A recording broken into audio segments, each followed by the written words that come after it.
Okay. And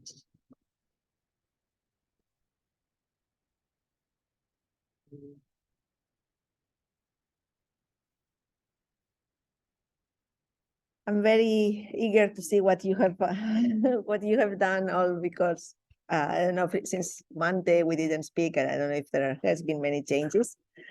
We'll start with Charlene, according to the schedule. How are you, Charlene? Were you nervous to be the first one? No, I was excited because no Okay. one can compare anything. So I was like, okay, I can't compare myself to anyone. Yes, I think it's good. It's better. It's like a like a scratch, right? You have Yeah. to like if you go first and you're not nervous. Okay, so the floor is yours. We can start at any time.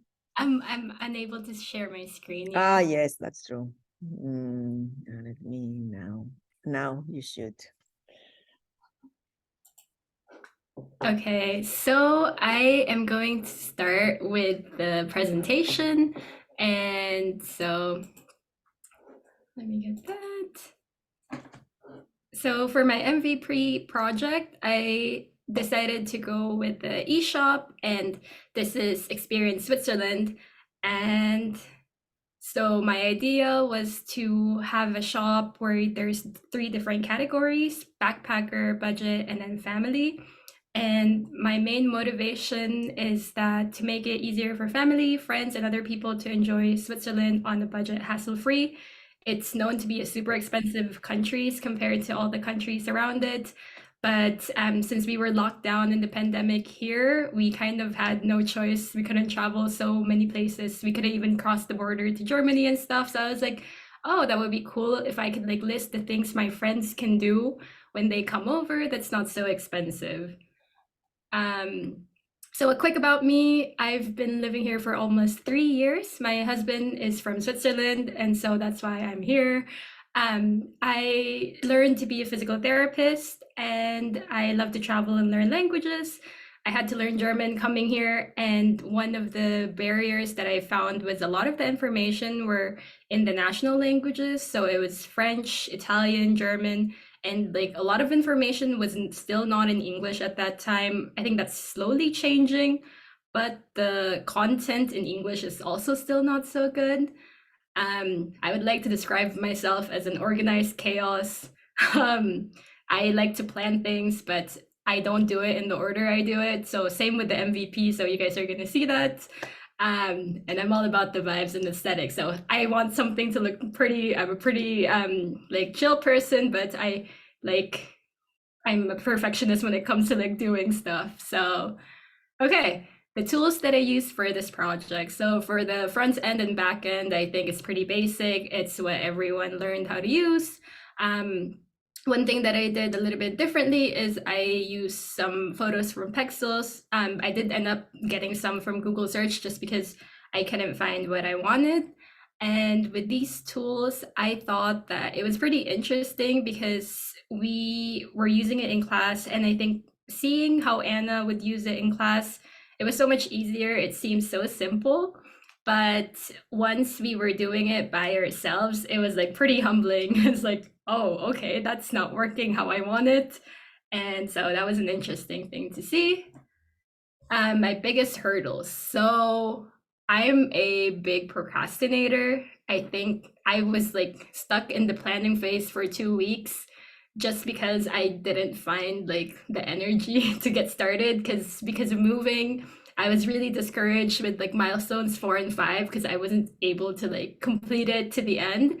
And like I was behind on the lecture, so I was like, I don't think I'm gonna make a project for this MVP. Um, and then the back end part was the ones I missed. So like routing and creating the databases was pretty difficult. And one big important lesson that I learned throughout this project was to turn it off, turn it back on again, either VS Code, server, or just the computer in general. And also React, like knowing which ones to put into their own components and which ones to like just leave as is. And so this is the structure of my database. And as you can see here, I created more tables than this, but I stuck to just using two. And these are the two that I used, and I just wanted the categories to be in a separate one and then connected it here. I had it as a foreign key at one point, but we had to remove it because I was trying to add the image to the database and I forgot to add it back in before the presentation. And yeah, so the improved skills that I have from this project is definitely the backend in general. It's still not there, but I think the foundations, it's getting better as I thought 3 weeks ago. And I think React definitely. So I am able to create components that's reusable. It's still not so clear sometimes, but I think it's way better than 3 weeks ago. And as for feature extensions, I did create a cart. I started it, but it's more in the front end and it's not a cart page yet. So I think if I had more time, I would expand on that feature to have it in a separate page and be able to change the quantities, just have a plus minus sign to decrease or increase the values, and also a way to remove the items from the cart. And yeah, connect it to the backend. So that way the person can see like what they have even when they refresh the page.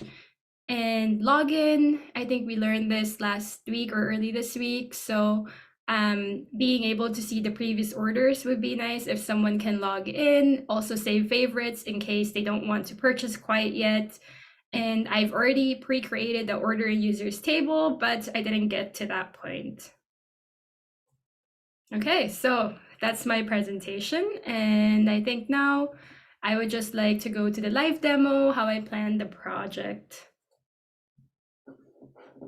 So I think I said that the planning phase was the longest for me. It's because I was trying to make everything so organized.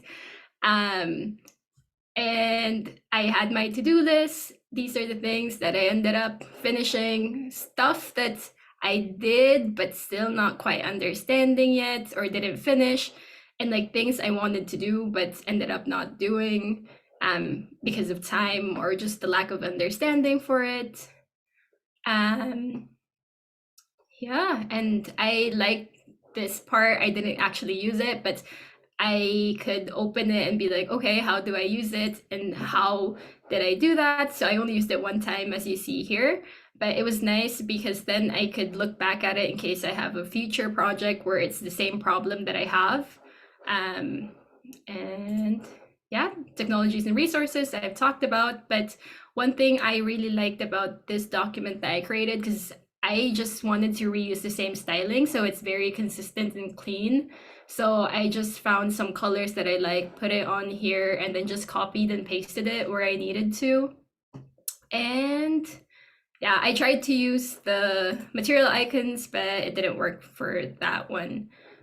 And resources, things that I like to use during that time and wanted to refer back to when I didn't finish watching it. Nice to have, as I've talked about. And yeah, I'm gonna dive into the project at this point. It's a super simple project here. And this is the big screen. That's the home page. It's actually just a single page because I didn't get to the routing part. But it's Experience Switzerland, and I have this button created here. But first, I'm just gonna scroll down. I created the hero page, and the different categories are on here. And these are also responsive. They do that. That's all with Bootstrap. And here, what I'm super excited about are the buttons, because then they take you to this part, the second image, and all the experiences are here. It has the name of the place, the photo, information, price, as well as the add to cart function. I scroll down here some more so that we can see all of it. There's only 6 that I created, and there is another image there. And I didn't get to create a form because of time, but there's an email button here, and it creates an example email to this fake email right here. And at the bottom, just information and a back to top function. This Explorer button takes us down as you saw earlier. And with these buttons, what I wanted to do was to take the person to the next page. However, I didn't have time to like configure everything. So what I did was when this person clicks here, then that changes. So earlier, this was all experiences. Then now it's for backpackers and budget. Then it just changes the information on there. And there's even this neat button here where you can click all experiences. So it goes back to the default that I set. And one last feature that I have, the add to cart. So when you see the add to cart here, you click it and then this finally appears on the top. So I have this in a conditional so that it doesn't appear when there's nothing in the cart, but when it's there, that's it. And as I said, I would expand on the feature of the cart. Right now it's not clickable, but it just gives the number of how much is in the cart. So yeah, that's my project.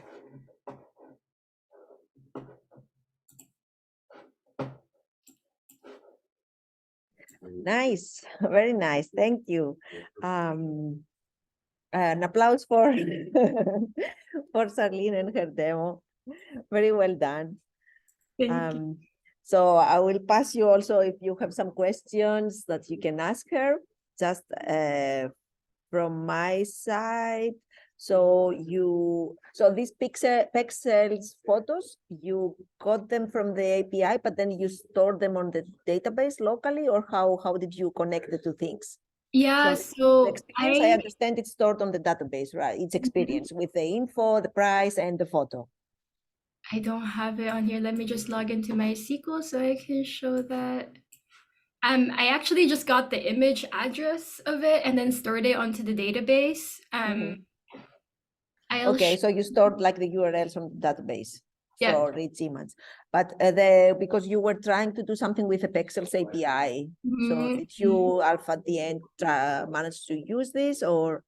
No, their documentation was way too complicated and it was just hard with the time. So I just put it on the database and this actually gave me some problems because I didn't have the image in the original table. And then when I added it at the end, it wasn't showing up on the server. And I was freaking out yesterday at like noon because I was telling Joy, okay, it's grabbing everything for the all experiences table. But for the separate ones, as I said, like after the button was clicked, it wouldn't show the image, but it would show the info and the name. And the only thing that I needed to do was turn the server off and then turn it back on again, and it was working. Yeah. Okay.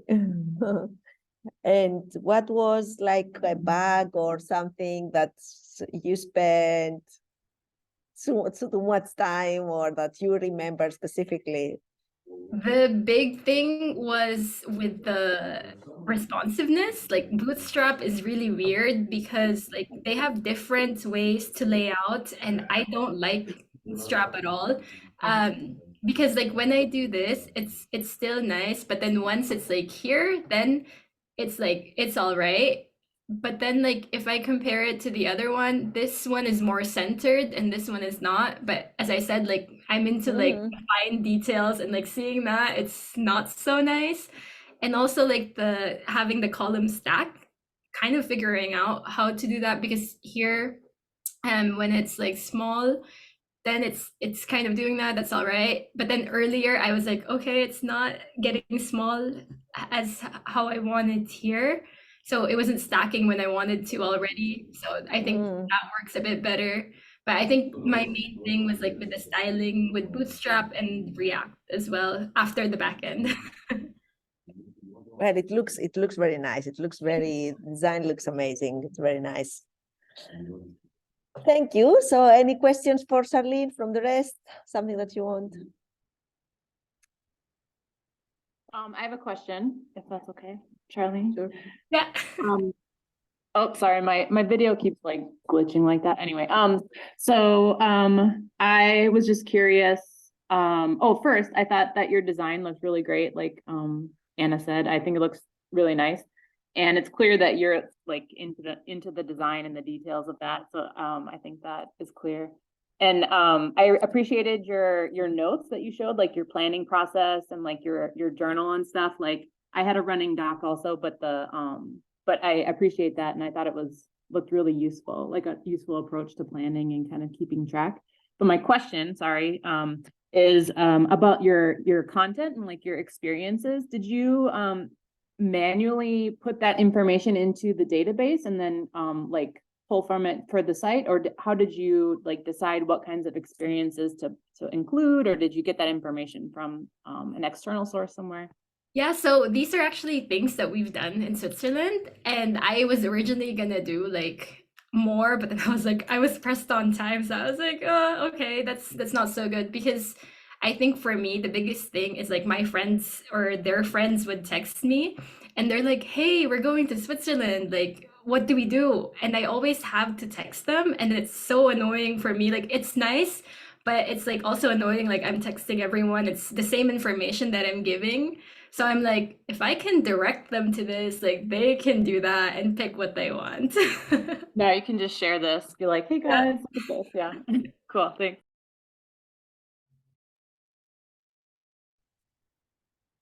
Do you have some more questions? I just want to say it looks really amazing. Thank you. It looks very professional, very nice. Okay, thank you, Charlene. Thank you again. So let's go to the second one then. I think we had Rebecca. Yes. Okay. Hi, Rebecca. Hi, how are you? And yeah, Charlene, I thought yours looked really, really, really nice. I know we were talking yesterday. It looks really good. So yes, whenever you're ready, you can. Okay. Let me share my screen. Okay. So we talk a lot about our cats in this class, but I actually also have human children. I have 3 little kids, and they're pretty obsessed with Marvel. They have like a portion of their closet that's all Marvel costumes, and they just wear them whenever. And they have really long conversations about like alternate storylines, and they're like very into Marvel. So I knew I wanted to make a project that was Marvel related and that my children would at least think was pretty cool. My biggest challenge in working on the MVP and kind of going through the whole bootcamp has been time management, because I am also working full-time as a lawyer, and then I have these 3 crazy children. So like I would like to code more, and I don't code as much as I would. And so I told Anna, I always feel like I'm like a week or 2 behind. And I was also very worried about being able to complete a project. And so I tried to see this as a way to kind of solidify what we've been learning. And like, even if my project was going to be more simple than I would have imagined at the start of the bootcamp, it was going to be like a really good way to have things sink in. And I think that my big success in doing the MVP is that I do feel like I know how to use the technologies that I used. So I was excited about that. So yeah, so it was going to be a Marvel themed project. My original idea, this is some like user interview drawing that I have. My original idea was to use the Marvel API, and I was going to allow the users, my children, to type in a superhero and then pull up a list of movies that they were going to be in. But then once I figured out how to read the documentation, I realized the Marvel API only relates to comics, so it was not going to be helpful at all. So I freaked out a little, and Anna said, there's other movie APIs out there, so you can use those. So I was going to do the same thing with a different movie API, but in the end, my app turned out way different. This is kind of how it ended up being. I ended up with this gallery homepage that looks very much like our homework assignments that we did. I have this superheroes over here, and then you can click one, you get a little bio. I spent a lot of time writing these bios, and then a list of movies they're in, and then a timeline by release date of the movies, because if you get into like the chronology, like in the universe, it was too confusing. So I just did release date. This information is stored on a database. And then these are 2 pages that are like future features. This is where I ended up putting the list. It would be something that would come later, and then that would be stored on a database. And then YouTube has a pretty cool API, but the documentation is pretty immense, especially since I was bad at time management. So I think it would be nice to have movie trailers on here. Although my son pointed out that you'll see in the timeline, I have external links that you can link to watch the trailer. So I guess that's kind of a redundant feature there. So my process, I spent like a week to 10 days going through different APIs, trying to figure out the different routes that I would take and how to get the information that I wanted. I did a lot of kind of like, this is never going to come together that first week. And then the second week I started actually working on the front end. I was really grateful for that Bootstrap lecture, because for a while, this is what I just like put all the Bootstrap stuff in there, and I just had something so that I could imagine where things would go and move things around. I had been really a little bit gun shy about using components because I was worried I couldn't connect the pieces. And so I used components, and it was the best way to do it was just to do it and have nothing connect and then finally make them connect. And it was way easier to be organized that way. At the end of week 2, I also scrapped my whole project and started over, and I started using React Router like from the start. And I wasted a lot of time on that. I went back to my original project, but then I used all that React Router practice and I put it into this project, and I love React Router. Like once it's set up, it's great. I really was happy that I kind of went on that diversion with React Router. And then week 3, I started just working more on functionality. Everything takes me a long time. Everything takes me a long time, and there's a lot of restarting everything. I started working on styling. I think styling is like a whole other thing, and I really would like my project to look nice, but you know, I had limited resources as far as time goes. So like some things do not look the way that I would want them to look, and so I can see why that's like a whole other field, is just the styling. Originally I just coded I saved all the information for everything just on my files. And then I ended up yesterday moving it all into a database and connecting, thanks Anna, connecting everything into a database.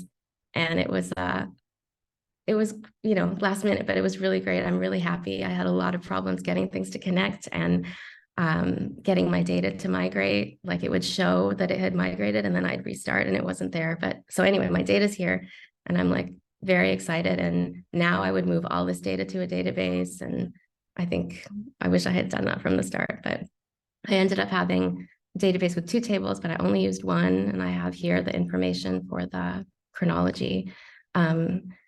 I only inputted some superheroes and some movies. I've had a lot of complaints from my future users about how it's not including every possible movie. Part of the process, I watched a lot of YouTube. I rewatched a lot of Anna's classes, and then Joy and Vicky, so much thanks to them. I was very excited. I found this website where you can make like your own Marvel banner. And so I was able to find this Marvel Minipedia, which I think is like the best part of my project. So I'm really excited about this. My kids came home and I had this added and they're like, wow, how did you get it? How did you get Marvel to say Marvel Minipedia? And I was like, just worked on it. And here's screenshots in case everything failed today. Future features. So there's some small fixes that I would do, that I would take care of, like my navbar, the functionality is not exactly how I would like it. I would fix some reloading things, so things would automatically reload. Some scrolling stuff, and you'll see like there's design issues. I would move a lot more into the databases. I'd add this favorite superheroes thing. I really like this video that I was trying to put like at the homepage because I think it's cool, but I couldn't get it to work. So, and then here is my project. So it says Marvel Minipedia. When you click on a superhero, you get this. It tells you about the superhero. So here's some of their favorites. This was like a blob. It was all squished together, and then it was like a lot of trial and error. So, and then I would add more superheroes here. So that's my gallery slash superhero page, which for me, I was very excited I got it to work. And then I have a nav bar here. Superhero gallery would just take you here. This is a page that doesn't, or a view that is not active. Here's my timeline and, you know, release year, name of the movie. I have this external link that takes you to the Marvel website and the trailer. So that's why I maybe don't need that trailer view. And I have this space background, which I was also excited about. Here's my favorite superheroes. You can type a superhero, but it's not done. So this would be where they would, you would save your heroes. It seems like kids really like to be able to type on a computer and see their thing, what they typed saved. So, you know, that would be the purpose of that. But yeah, that's what I did. And, you know, it came together in the end. So I'm excited. So thank you. Well done. Thanks. Really well done. Amazing. So I thought it is like, I don't know if it is the biggest leap from the rest because I haven't seen the rest, but I'm very happy with you because I mean, you managed to make a complete project full stack, created the front end, the databases, everything connected really well. And Thanks, Anna. so last minute database, it was, I don't know how you managed in like I don't one either, day. Yeah. But that's good. That means that you have some like solid knowledge that you just Yeah. needed some time to put it together. So really Yeah. nice. And at the beginning, you had to like manually create all the files and the bio and everything. So you didn't actually manage to find something to use from like an API or something, right? No, and I really want to. I just think that like if I had another week, I always say to you, if I had one more week, I think I would be able to use the APIs, but it was too much. And yeah, Because so I just wrote all the structure you managed it nicely, but of course then the problem is the data. If you cannot type all the data yourself, so you really need to have some external source of data for making this work, Yeah. and so that it's updated automatically and everything. So data is the key here. Yeah, But for sure. you have the structure and database and everything. Nice. So I guess the biggest blocker was mostly time then. Yes. And Yeah. But I feel like now it's like things make sense. So I'm looking forward to the next two So projects. what would be the next one? Like if we say we had one more week, the next thing that you would do next week. I think I would have figured out something to do with an external API. I would have really wanted to. Like there's some movie databases where you can pull like images from the movie. I know my kids would love if they could type and move a character and just see just images and then they would draw the image. So I think that's it. I just feel like I'm still shaky on the API, you know, using them. So, but that's what I would have done with another week. I would have definitely had a view with an API. Fix some styling. There's some styling things I would have fixed. So nice. Sounds like a plan. Maybe the next person that will take over your project next week, we can try to do that. I hope you don't all hate Marvel because it's like just Marvel. Very nice. Thanks very much.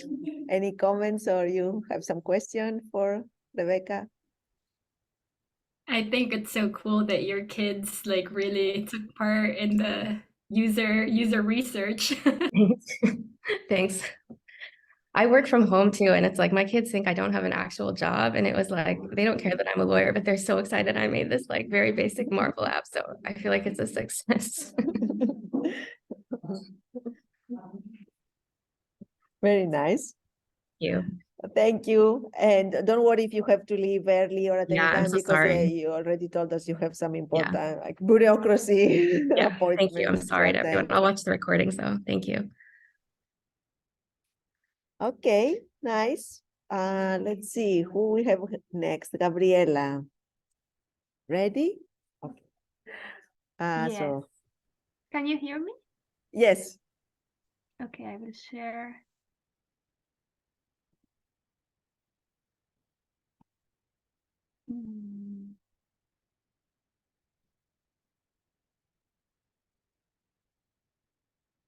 Okay.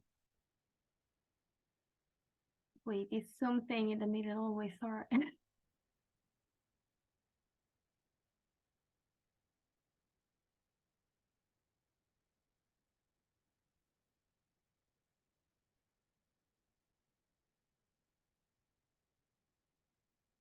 Okay, so are you viewing the presentation like Spotify? Yeah. Yep. Okay, thank you. Okay, so what I wanted to do, I mean, for my MVP, what I did was to work with the Spotify API. From the beginning, I had like super clear that that was kind of like my main ambition was to being able to go through a documentation that was quite big and just like being able to understand something that it's actually already created, because I have the feeling that it's hard to, like, we're not really going to start from scratch. Like when you begin in a company, I always feel overwhelmed with all these like files and documentation, and I don't know if I will be able to decipher the code. So I wanted to start with something like that to see if I could actually get it to work. So I chose the Spotify. I'm a user for like a long time, and I do think that as far as like the company goes, here are some statistics, and they sort of like revolutionize the entire like streaming and music system or an environment. So what I think is that their database related both to like artists and labels and professionals that work in that, it's like one of the most like expensive. So well, just like some of the sort of like stats is that they have around like 450 million users per year, and they have been increasing that number from like ever since they launched it. So here you have like the active users. So I think that they must have been doing something right within their like how they manage their data, right? So I just like check their documentation, and I found that the API features that they have, they allow you to do a lot of stuff, and they do have like even some like developers that work on simplifying that API for you to use. So some of the things that you are allowed to use are like feature like audio features and analysis, playlists, metadata, related content within like different markets, get recommendations, search, playback. Well, a lot of different things that I was like very attracted to, and I think that I wouldn't have managed ever to do that if I started like my own database from scratch, right? So one of the, like as a user, one of the problems or kind of like disadvantage that I find in the app is that you don't have like the option to personalize your own playlist. Like they have a famous like algorithm where they like generate different playlists. Like this, for example, this is like my current user account, and this is some of the mixes or playlists that they would like recommend me on like a daily basis. And then they also have this like, I don't know why in my account they always have like the saddest playlist in the world, like life sucks playlist, sad covers playlist. And I was thinking like, well, maybe I don't want that, you know, like maybe what I want is like to be able to choose the kind of playlist that I want to be like, yeah, algorithm generated at random, but to have a bit of a say in like the playlist that I find within my user interface, right? So that was like my idea. My struggle was that I spent, I think, like the first week and a half, almost 2 weeks understanding their documents and their authentication process. I just like started like 3 times. I think like they have 3 different authorization things that you can like methods or ways to do it, and each one will like give you some access. So I just like try all of them, went back, try it again.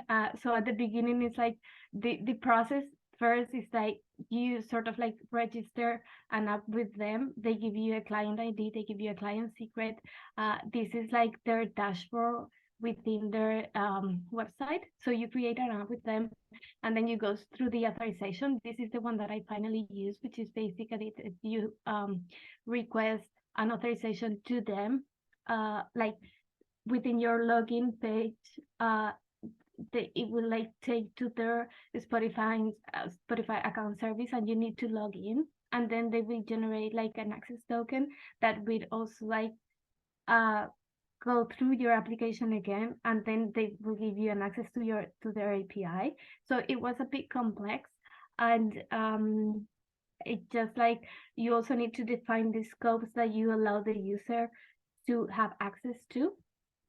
So that for me, that was like the biggest struggle. I think I had to watch a lot of tutorials, and even they have the GitHub documentation that you can download and that you can set up, but it was just like everything was sort of like new and was a bit hard to implement. So I wasted a lot of time on that.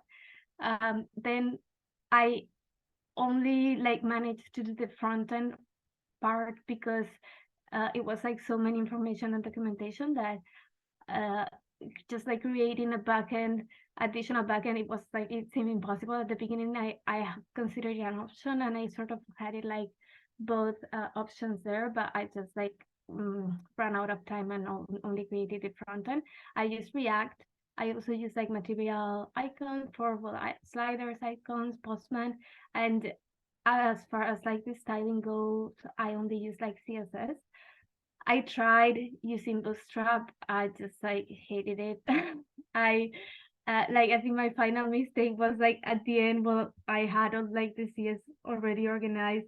The little like last tiny thing, I had this idea of doing it with Bootstrap, kind of like mixing my styling and Bootstrap, and all sort of like fall apart. I had to change all my classes, like styling classes I created earlier, and nothing worked. And I just like spent like the last day kind of like trying to go back to my original styling. So at the end, it's just like I just that was another like of big troubles for me. Apart from like the basic like technologies that I think that we all use, they do have like external library developed by one just like a Spotify user, that he created his own like Spotify JavaScript wrapper, which is basically like some classes that he created that links to the Spotify API. So it's like a bit easier to use. That was something that I also implemented. So I ended up implementing like different fetches requests with like different options that you could have it. So in the code, I think it's a bit like confusing if someone gets this project, because I do have like all the options that you can use to get their data. Then as far as the functionalities go, I created basically like a header that would get your real username from the Spotify, and it will link your username and profile pic. Then there is like a sidebar that will get your favorite saved playlist within your Spotify account. You have a footer where you can like see the playing that is currently playing in the Spotify real account, and some like controls to go to previous and next songs. And then the body, which is like the main part of the app, which would have all these like filters that you can customize, and that will generate a recommended playlist, which was like the main feature that I wanted it to implement. One thing that I think is important to get to know is that the recommendations that Spotify generates are based on this thing that they call a seed. So it's like you need to give Spotify enough information about what you're looking for in order for them to generate a recommended playlist. So in this case, what I had to do is sort of like put inside an array a lot of info, so the program or the algorithm would have enough information for it to be able to generate something. So what I give, like I will show you now, it's a bit complex to explain, but yeah, I basically like you type an artist, this will get like the artist ID, and it would be like saved into an array. Then it would also get like the top 10 tracks of the artist, and that would be saved, and it would also get like one ID of a specific track, and that would be also like stored.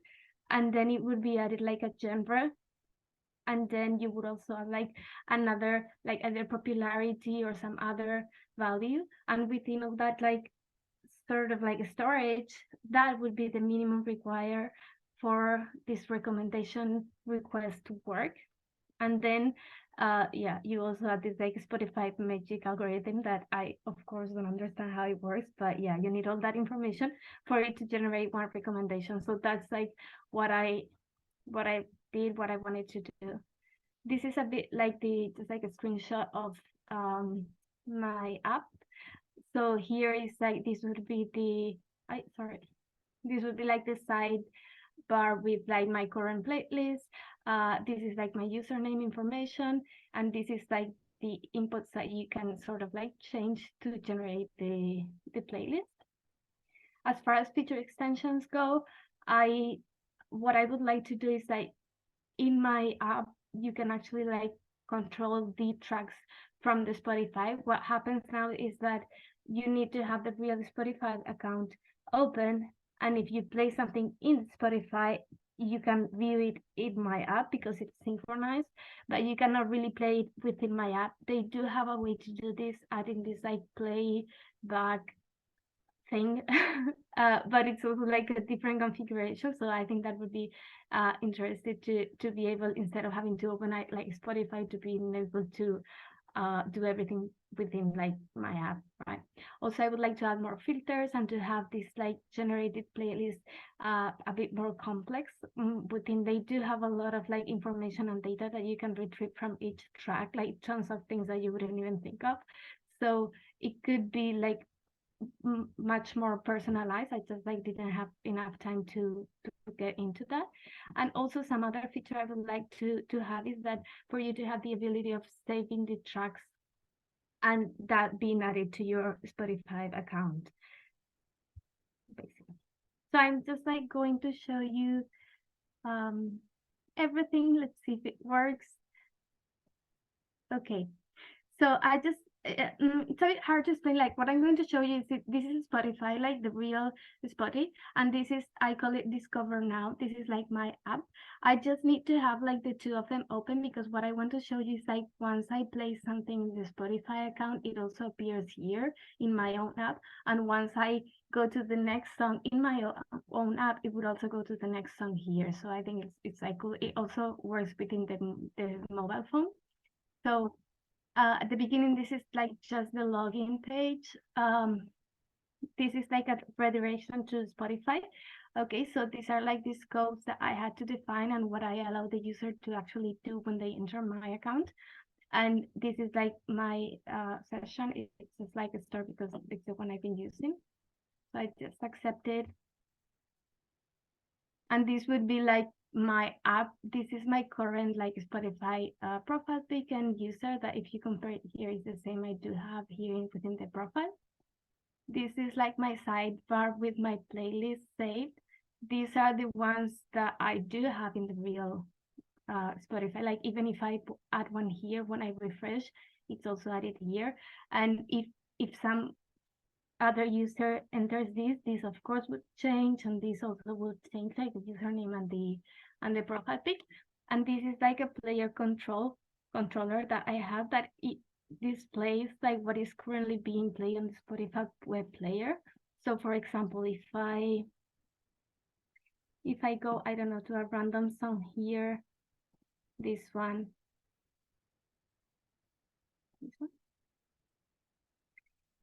and it's now being played here, I go to the app and I play it, and it's like the same song.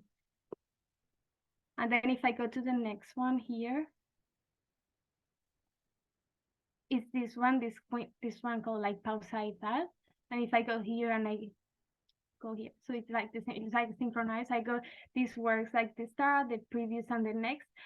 The repeat and shuffle are not finished, and also the volume doesn't really work here. But yeah, like these three buttons do work. And then the idea was like, okay, you type an artist, for example, I write here like Madonna, then I type a genre like pop, and I select a popularity within like 0 or like 100, and I create the playlist. And here you have like the automatic playlist that is created within like this values. If I like click it again, it will like create another one. Here, if I change and I go to, for example, rock, they do have like around 5,000 genres that you can choose from. And like indie, because I don't want it so popular, it would also create like a different one. And yeah, so that's like the search that system that they use is like even if you write something wrong, it works sort of like Google search buttons that it will give you the most exact search that they can find within like a response that they have. Like for example, if I only write mo, it will store that and it will try to retrieve an information of an artist that is called like either mo or the closest to that. So yeah, this one, like for example, something that a feature extension that I would like to do is like for you to be able to click here and actually play the song and to be able to save it from here and have it also saved in the Spotify, but that's something that I couldn't really develop or anything. So that's basically it. I think it's a bit like confusing explaining it, but it's just that what I feel is that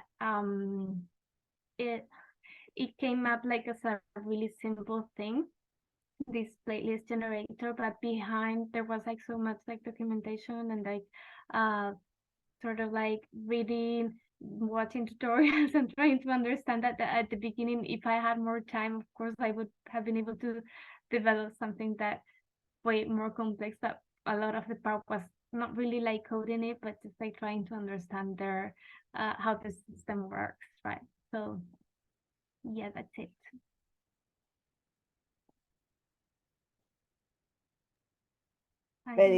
Very nice. Thank you, Gabriela. Very well done. I like that all this design, you did it yourself, I understand, so that you did it to match the one from Spotify. Yeah. It's really nice because they're really closely matching. They do have like a design guidelines and they allow you Mm. to download like the logo and everything. But the idea was to sort of like clone their thing. So like what I want is like it would be cool to have like something that is like a feature extension for them that they could add to Spotify. So that was a bit like the idea behind. I like the approach that you said that when you start in a company that you will have to read a lot of documentation. So I think it was really good idea to practice that. And there is a lot of work on understanding how everything works and to try to make it work here. And it's very nice. And I think it's because Joy showed us once the files that she was working. I think it was with Vue, and I was like, oh my god, like really, like I don't even understand when we have like 3 files, and I just felt like it's going to be impossible when you enter a company to kind of like understand everything. So yeah. And so you said this is purely front end for now, but did you have some ideas like how you could include some backend, or you think that for this project is not really needed?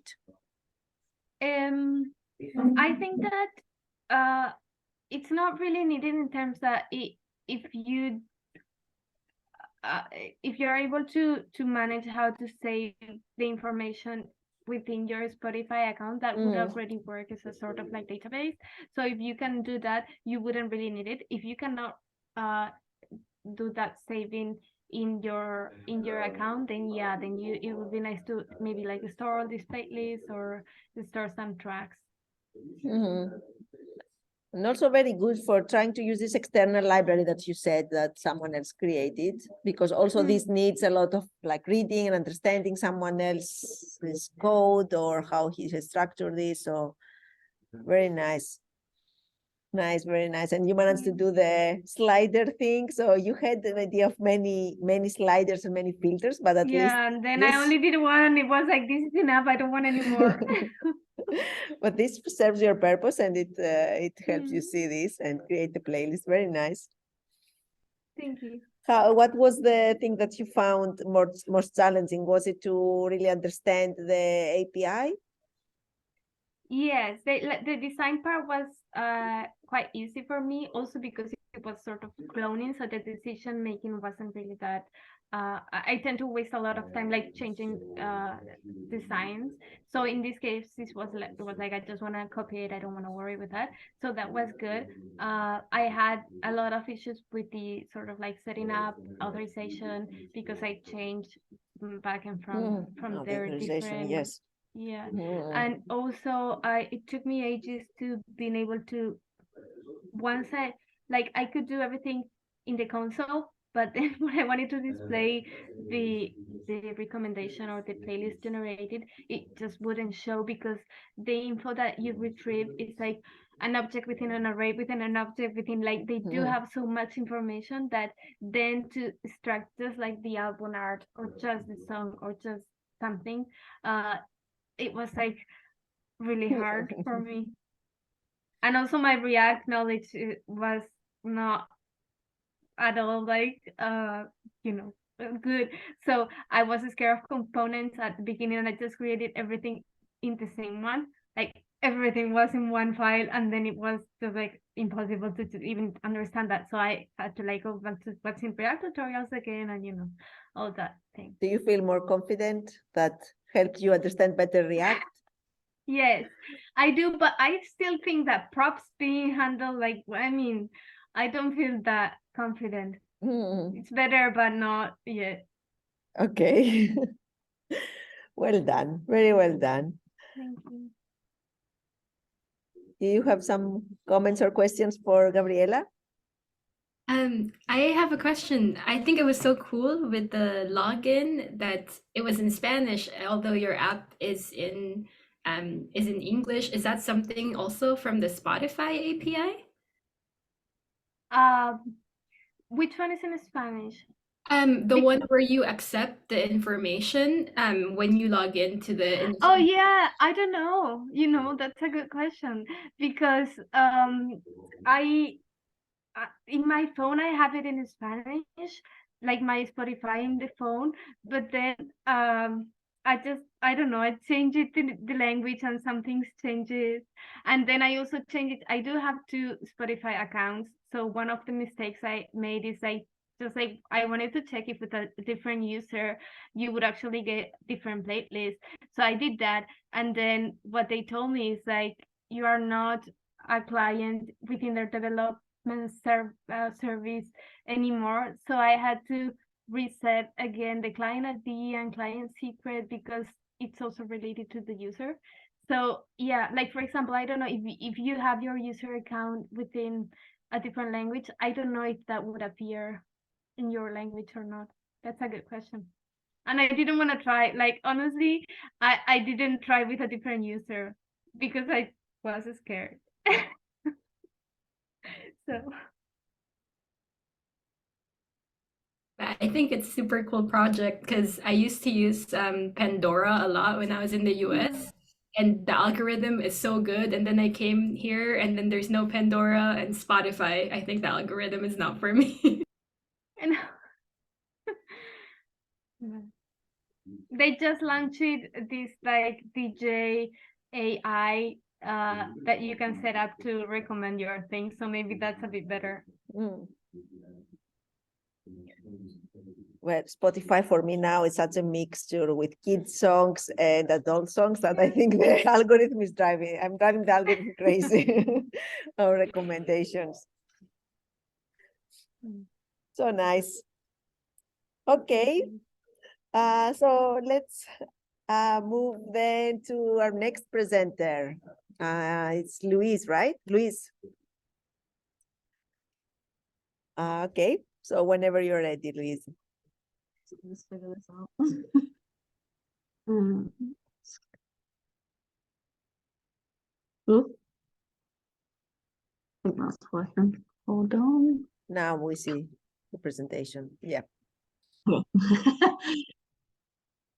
Okay. You have to bear with me because my laptop can be quite slow and it might suddenly, knowing me, it will cut out and I'll have to start again, but we'll give it a go. So I did a full stack app for an animal shelter, and the general overview of it is that users can view and inquire about animals that are at the shelter. and the admins can add a new animal and hopefully more features in the future. But that's all I've done so far. Why I made it. So these are my cats. I think that animals are great. I love animals, and I think it makes me kind of sad to know that some cats out there and dogs aren't as fortunate to have a loving home as mine two are. And in my opinion as well, I feel like a home isn't really a home for me without a pet, or at least two in my case. So the road to the MVP. I started with my database first of all. I will go into more detail in a second, but I started with my database first of all, and then I did my API routes, planned those out and created them. Then I created the front end design, and then finally made it all come together and made it functional. Next one, database. So I started thinking about what sort of data I would need, and what information that an animal shelter would need. And once I've worked it out, I drew up my database schema that you can see. And I wrote out the SQL to create the tables.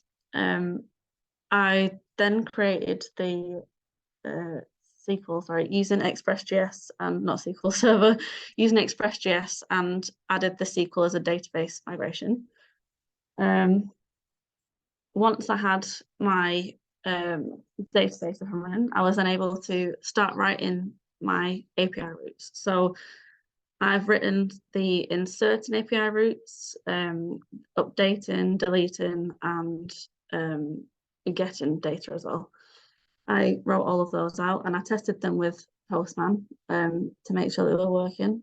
And again, it runs SQL queries against the database, and that's how it all kind of works. I've also added my Postman collection to the GitHub repository, so if it's used in the future, that it's just there and you can be able to see it. Front end. So with the API done, I was then able to start working on my front end, and I use React, JavaScript, HTML, CSS. And as a breakdown of the site structure, each page is its own component, and the app.js file uses state to manage which component is shown, which is my navbar. So for the animals component, it sends a GET request to the animals endpoint and then renders a number of animals, the info that the component's based on, the response. And then the contact one. The contact component feature, it features a form that sends a post request to the owner's endpoint, which then would insert the data into the owner's table. And the admin component does exactly the same as the previous contact component, and it adds it to the animal table and my animal page, which you will also see in a moment. Right, so retrospectively, things that I think I'd like to add in the future and would make it better.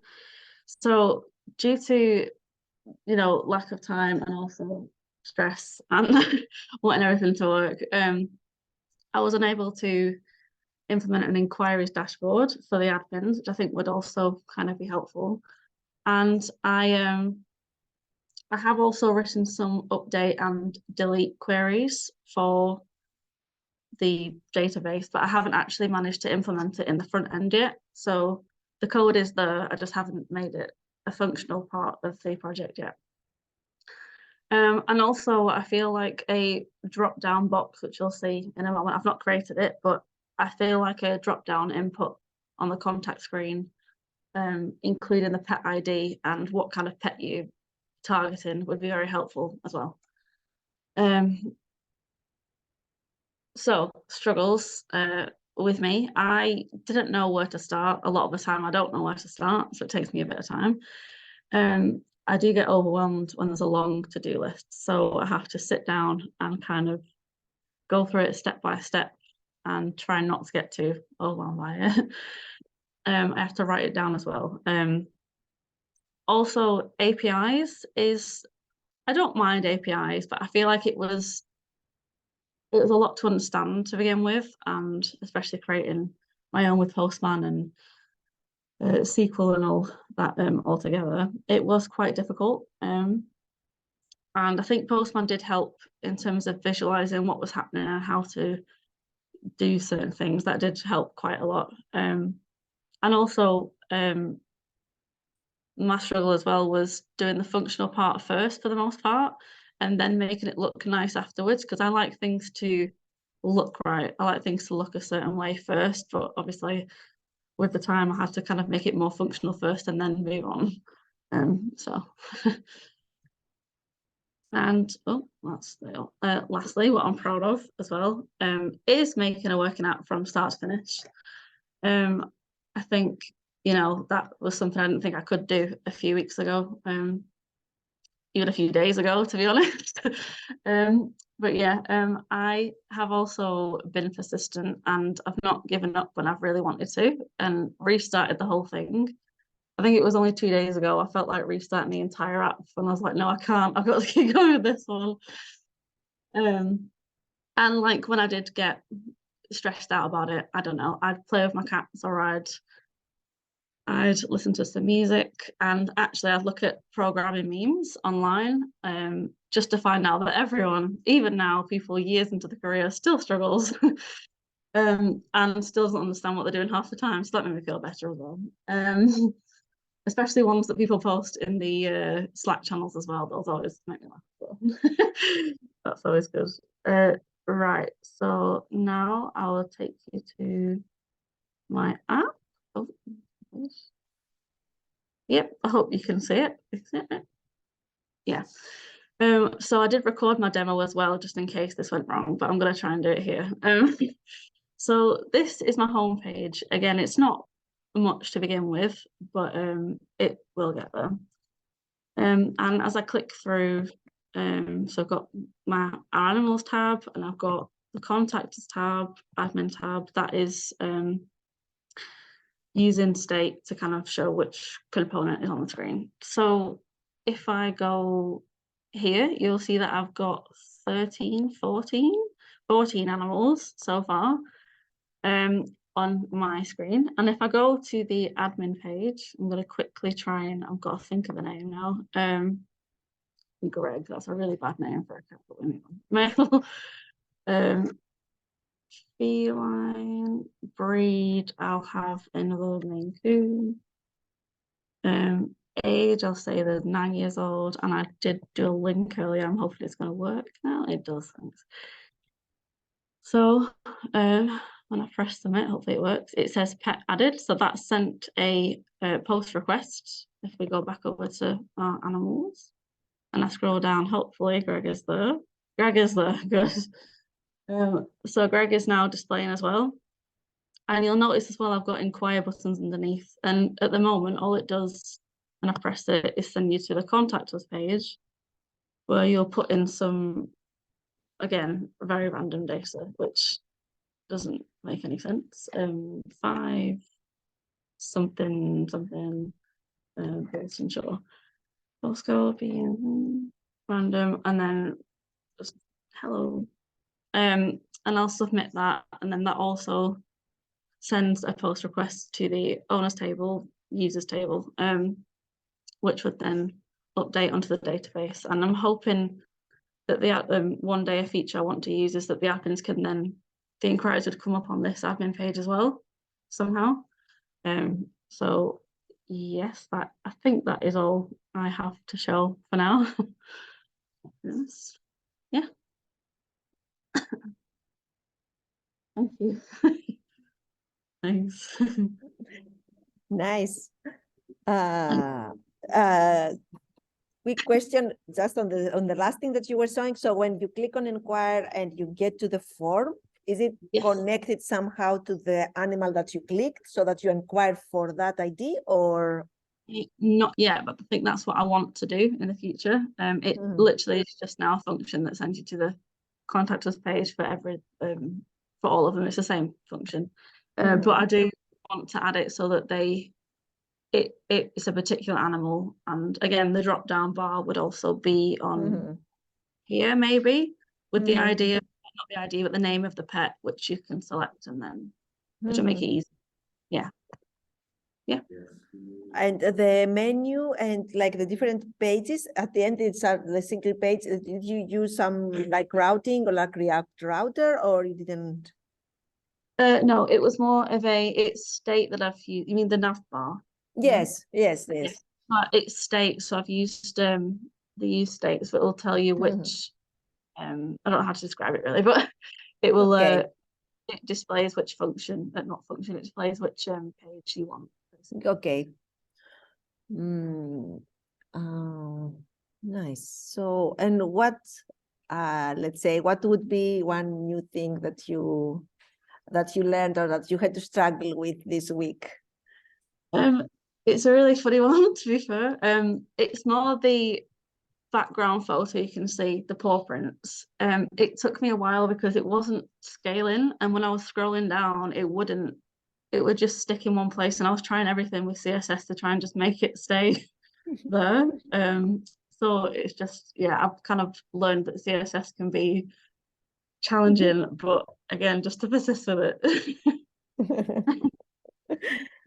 Okay, very nice. That's nice. You have a very complete project with a lot of things like happening front and back end. So it's where you can add. It's a good place to start adding more things also if you need to add more functionalities. But at least for now, I mean, everything works and it's very nice. Yeah. And so the admin is for adding animals, and the contact is for requires. So it goes on the requires on the owner's database, right? Yes, it does. And then you could, as you were saying, like as a feature extension on the admin page, see the different requires somehow. Yes. So that you can handle them. Yes. Very nice. Questions for Luis?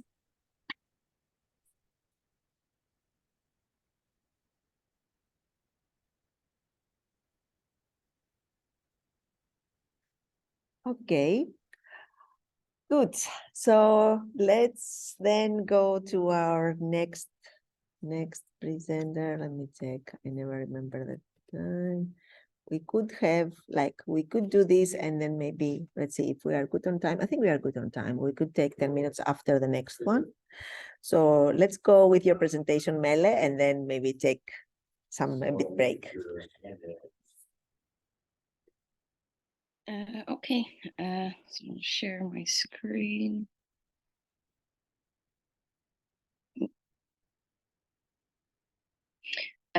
So I think before I delve into the MVP, and I need to explain something very quickly about, because it's a climbing app, and it's focused on helping people find belay partners. So like when you climb heights with rope, you always, unless if you're like very crazy, you need to have a belay partner. That's somebody that kind of makes sure that you don't fall. And it's quite a special relationship because you put a lot of trust in that person, and you need to like read each other's cues and so on. And I've noticed that a lot of people around me struggle to find a belay partner, because in terms of the days that you climb, where you're based, also in terms of who you feel comfortable with, because it's also, you need to have like somebody that's very tall, like very big, or somebody smaller, like needs to be synchronized. So I just wanted to give that as a quick introduction. So the product, the app that I've worked on is called Belay Me. And what does it do? As I explained, a lot of I have a typo in my presentation. Climbers struggle to find belay partners because of different schedules, different levels, based in different locations, and so on. And so what the app does, it actually just connects climbers based on their level, location, and schedule. So it's a bit like Tinder, but for climbers, and focused on actually finding a belay partner. So in terms of how I went about it, I think I spent like, yeah, a week in terms of planning, doing some research, what's out there, and kind of, I think, had a lot of ideas, and I found it quite, yeah, I think that planning really helped me kind of stay a bit more realistic, because I wanted to do a lot of things, but not sure whether I was going to be able to do that in the time. So that was I was doing is like the idea, but then kind of like making it smaller and smaller and smaller. And then once I had an idea of like, okay, this sounds somewhat feasible, then I kind of started setting up my database, the routes, the React structure, and started working on the various functionalities, making sure that front end and back end communicate. And then I did the final bit, my least favorite part, which was styling. And then I kind of reviewed also the structure to just because I thought certain things didn't make sense anymore. So, and then moved some stuff around. I'll quickly share. I'll first kind of share how it works. How do I do this now with the, oh, how do I exit? Sorry about that. Oh yeah, here is, so the app. So this is the home page. I did like, I'm sort of proud of the styling because I don't really like doing it that much. So it kind of at least looks a little bit okay. So this is kind of the home page, and then you have your profile where you're like, oh, this is kind of a bit of information, where you're based, your level, and then you can go to, this is all with nav routes, then you can go to account settings where you can kind of adjust all that information and give input, where you kind of set your profile. And that then kind of automatically updates your profile. And then you can like, you want to get matched with climbers. And this is currently based on the preferences that you set in terms of, oh, I'm based in London. This is the level I climb those days. I want to climb with a woman, lead certified. So this is kind of the results that it currently yields. But then you're like, oh, actually, I want to climb with a man, or you are, oh, actually, I'm going to Sheffield. And then you have that also like filters according to location. And when you're like, oh, no match is found, that kind of gives that signal. And then also when you, I'll do that now, once you've set your preferences, then it comes up, then a request, kind of a toast. I used React Toastify to do that. And yeah, that's kind of it, really. It's that's kind of what the app does. So I'll go back a bit in terms of what's behind it. So in terms of, it exists currently of one database with 2 tables. That's one with kind of all the user info, but then also with the days, and those are linked. The key of the user is linked with the days database. Ideally, I wanted to do more so that you have like, you can do multiple selection with different categories, but I just wanted to focus on making it work and making it look somewhat decent, and then later on do more bits. Oh yeah, and in terms of kind of what I use, technologies were like the usual suspects there: React Express, React Router, SQL, Bootstrap, Flow Map to kind of map out the IDs a little bit. Also used Postman. And in terms of routes, it's got a number of different routes. A lot of them are just that I use to kind of to see which user are in there, modify users to add information to the database. But I think the main route was the actual recommend route, which kind of filters through, gets the data from the preferences, filters that information, and then pushes that information back to the front end. And then, yeah, there's a lot of things that I kind of want to do moving forward, is actually add account verification, authentication. Also really want to work with an external API. So try to have geolocation, where the location field is set, be able to actually have it kind of actually working so that multiple people can log in, that people can send and accept contact requests, can message, be able to kind of set that you can select multiple genders and multiple levels that you want to climb with. So you have kind of a broader search. So there's a lot of little bits, not little bits, but things that I really want to do. But I think, I don't know if it's a good thing or a bad thing, but I think I stopped adding things relatively early just because I was like, oh, I just want to finish it, make sure it works, make sure I have all the instructions for whomever takes over the project. So yeah, there's much more I want to do there. Challenges was like kind of just managing expectations. I wanted to do a lot of things, but I also had to stop myself and be realistic and be like, well, nah, you're not, just start small, get that done and see where you get at. Challenges also just, I got stuck with this one functionality and it wasn't even that complicated at React, and it just kind of, I don't know what I was doing. I was making my life too complicated, and it kind of just challenges your confidence a little bit. But then again, yeah, I think that's quite normal. We all go through that. I found the SQL syntax also quite challenging at times because there's so many different versions depending on which version you're using, and there's so many tiny little errors that can not make it work. So yeah, but I mean, I've learned a lot through that, and then just styling. I don't have a lot of patience for it, but this was good to kind of force me to kind of stick with it and try to make it a bit prettier. What I'm most proud of, I mean, mainly lessons learned, like, yeah, planning is key. I found it really helpful to just sketch out, okay, this is what I want to do. Okay, concretely, what does that mean? And kind of really just writing that down.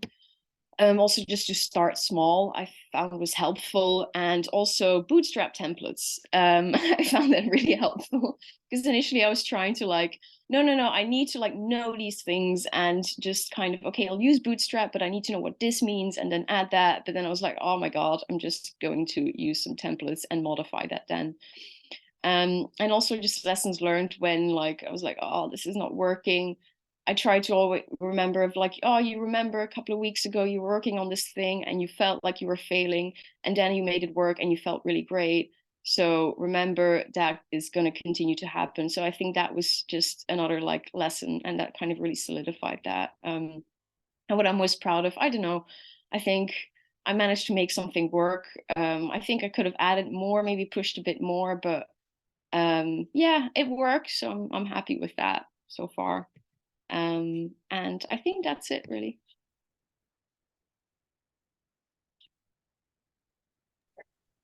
Very nice. Nice, Mela, thank you. I think it was, since the beginning, you had like an idea of an intense data app, and the other one I think was even more intense, but this was also quite intense on MySQL and data and trying to filter and match data between them. So I think this part you managed really good with, really well with connecting data and the recommendations and everything. I think it works nicely, and the design is very nice. I like it. It's visual. It's as you want to be, so it doesn't have to be more than that. So at the end, we have to remember also we are more programmers than designers, so our designs are always going to be a bit grumpy, but then we will let designers take over on that. So I saw somewhere the React Toastify. What was this, something for messages or for something? What was this, for notifications? Yeah, I wanted to like use a toast because I think you showed in Bootstrap to send toast, and I was like, oh, I'll try that. And I started Googling it, and initially I was like, oh, it's not working. And I found this thing called Toastify, and it was, you just need to install it, and it just worked really easily. And I was like, oh, this is fun. And I just kept it. It looks a bit like, you can see it's a bit more of a template, but I thought like, oh, that's a nice thingy. So it kind of does the same thing as with Bootstrap Toast, but it makes it even easier. So I was like, oh, that's quite fun. So, yeah. So what, if you had to choose one thing, what would be like one thing that you learned this week? Was it more MySQL syntax related or something else like Bootstrap or I like a think new, mm, something new that you had to? I think the roots definitely like React roots. I never used that before, and I quite like that. And then in terms of I think a lot of this project was solidifying what we've seen over the past couple of weeks and months, and putting that into practice, and then using the roots in terms of I'd really like to use an external API and feel like I've because that would be something quite new. But just working with SQL and linking that with like connecting tables, that was also that was quite fun once it worked. It was really like it works moment. If you had to choose between back end and front end, or you would go with full stack? You like everything, like a block. Because like I really like working with React, which I think that's more you would classify that front end. Front end, yes. I do like the back end. I think full stack, but avoid with no styling. Full stack with no styling. Okay. We'll go with that. I think many of us struggle with styling. Me also, I don't know who said like, I think Luis said like functional first, pretty later or something like that. So that's my motto, I think. Yeah. Okay, it's very nice. So let's take, I think we are good with time. Let's take a small break to stretch a bit, have some water, some coffee, something, and we're back with the rest. 10 minutes. Again. And we can continue whenever you are ready.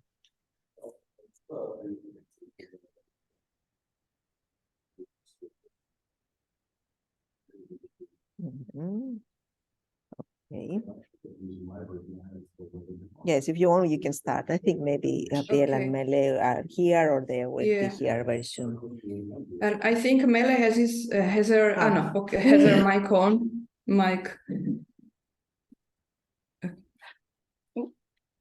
Okay. So I will share my screen. So can you hear me? Okay. Well, so okay. I think you can see everything. So this is my my project. It's called Any Colors, like it's kind of a of a visual app. I don't know how to call it. Well, why this project? Well, I am an anti-speciesist. I think this is the pronunciation. So I'm always interested in, animal, how all animals in this world, how we share this world and Earth. And so I was reading like a very interesting book about how animals and how non-human animals senses the world. And so I was thinking about when I was doing another course, and we had to think about through Figma how to create a little application. And I thought it would be good to have an app that could help us see like reality, like through our cameras, our devices camera, how we can see the world as other beings see the world. And so I tried to do this app, but obviously it's not as the original idea, something that I don't know when and how I would be able to do this. So the technologies I used, well, I used React, React Bootstrap, and React Router. Well, Postman helped me, obviously, and Figma. It was like I did the Figma in the previous course, and it was very useful to have it done already, because at least I had the visual configuration, the idea how to do it already done. And well, also Bootstrap, which I'm also hating a bit lastly. Well, this is a photo I took of the, where the action happens. It is the page, and I took the photo because I didn't know if like every 2 seconds this image is changing, the visual is changing. So I thought maybe I will take the photos. It is working. And well, maybe before I don't have like a presentation of how how I get through all the project and everything. Well, I started, I had another idea. I wanted to do a full stack. So the first thing I did was creating some tables and create routers also with React routes. And but I think much of the time was like desperation, trying to understand how to do the backend, trying to understand how to connect it with the front end, and then at last I decided to stick to the front end, and so more or less this is what I've done. Like I created these 2 for not routers but routes. Like I have a home action, about, and an error page for in case you write the wrong URLs, and then I have 3 pages. Like the users see 3 pages: home, look, and about. Look is what is the page I showed you. There is this default image, the Pablita, the jumping spider, Pablita, the jumping spider image, and with these instructions. And then when I click on the default image, random images will appear. They are fetched. I use fetched to get random images from Pixabay API. And then on the right, you can see there is a box containing 4 non-human animal choices and a reset button where I asked Pablita to come back. And so the image is changing by clicking on them. At the beginning, I had a button to change the image, but then I thought about it, and also talking to other people helped me a lot to have another vision, another point of view. So I thought it was better to change the images simply by clicking on them. Well, each choice, when you click the animal you choose, they activate a different CSS filter on the image, and an ender filter function assigns the non-human animal value and calls a change color function, which sets a specific CSS class. And so each CSS class contains a combination of filters, which imitates that specific non-human vision. And then the reset button recalls the starting default image. So I will show you how I'll show you. Okay, I wanted to show now how it's working. It's a very simple page, very simple website. So this is the home page, and you can go to the look page or from here. So this is Pablita, and when you click on her, images are fetched from Pixabay. I had to Pixabay asked to do this. It was one of the last things that I did, and thanks to goodness, Vicky helped me, because these little things that you do at the end, and then the whole CSS goes I don't know where. So it appeared here before, so I had to do it fast and make it appear here under the photo.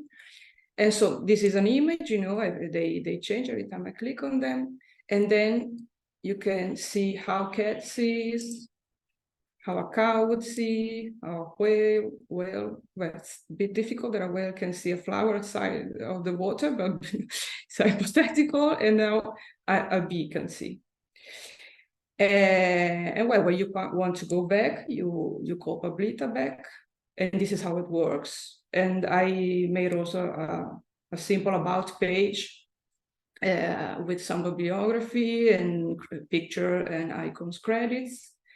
And just to give you an example, I don't know how, this is the error page, and you can click home to go back. And so this is how it works. And okay, yeah, the presentation, okay.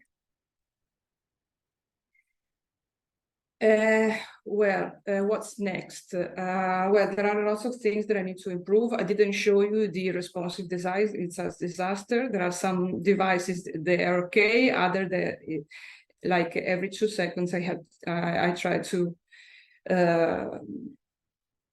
better the design, but the responsiveness, and it's one of the things I'm hating more. It's Bootstrap. I think it helps a lot, but it also complicates a lot. And when Charlene presented, I was trying to speak, but I had some problems with the microphone. But I want to ask her to give me like a course on responsiveness with Bootstrap, because I think maybe I will look for another library for CSS. And the accessibility also, I hadn't time to think about it seriously. Then I wanted to also choose a consistent method, because, for example, now I have the CSS, for example, the CSS for about page, for the arrow page, they are very simple. So I put them all together in the app CSS. But then the action route CSS, it's isolated because it was very big. So maybe I think I have to choose a method that is, I don't know if it's right to do like this. For me, it was practical, but I don't know if it's, in the real world, it's something you do. And I didn't have time to think about how to use routes and components, because each route is a component, but maybe I have to think more about it, how to use them. And yes, and the choice container, it's not right, this phrase, but I wanted to do the choice container appear only when I click on Pablita. So when I click on Pablita, you don't see the choice container when you open the page, when you load the page. And then when you click on Pablita, the choice container appears. It was something that I thought about only at the end. And then I don't really like the title Any Colors, so maybe I would have to think about it more.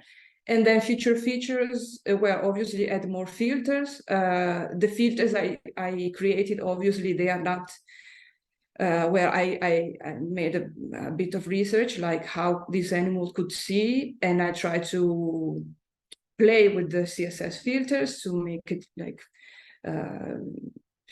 similar to maybe what the animal will see. So it's like, something that it's trying to imitate, and I would like to have more, obviously.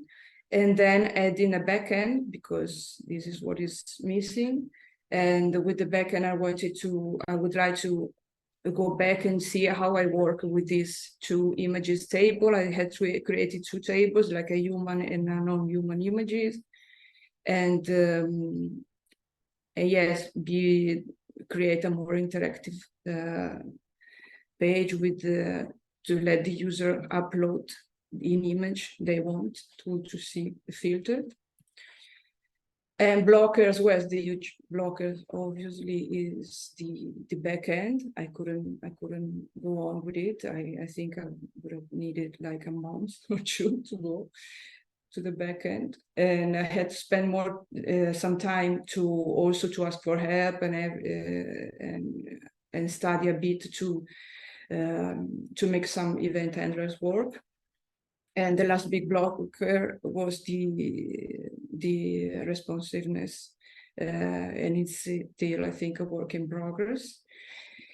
Well, what I've learned is like I've learned some CSS tricks thanks to Vicky. Like we passed like 2 hours, I don't know, the other day to to solve some problems. Then I saw that the things I learned with her, I could like do better through them. Like I could go on and work alone, but thanks to her, I learned something more, and I finally started understanding React, which is a big thing for me.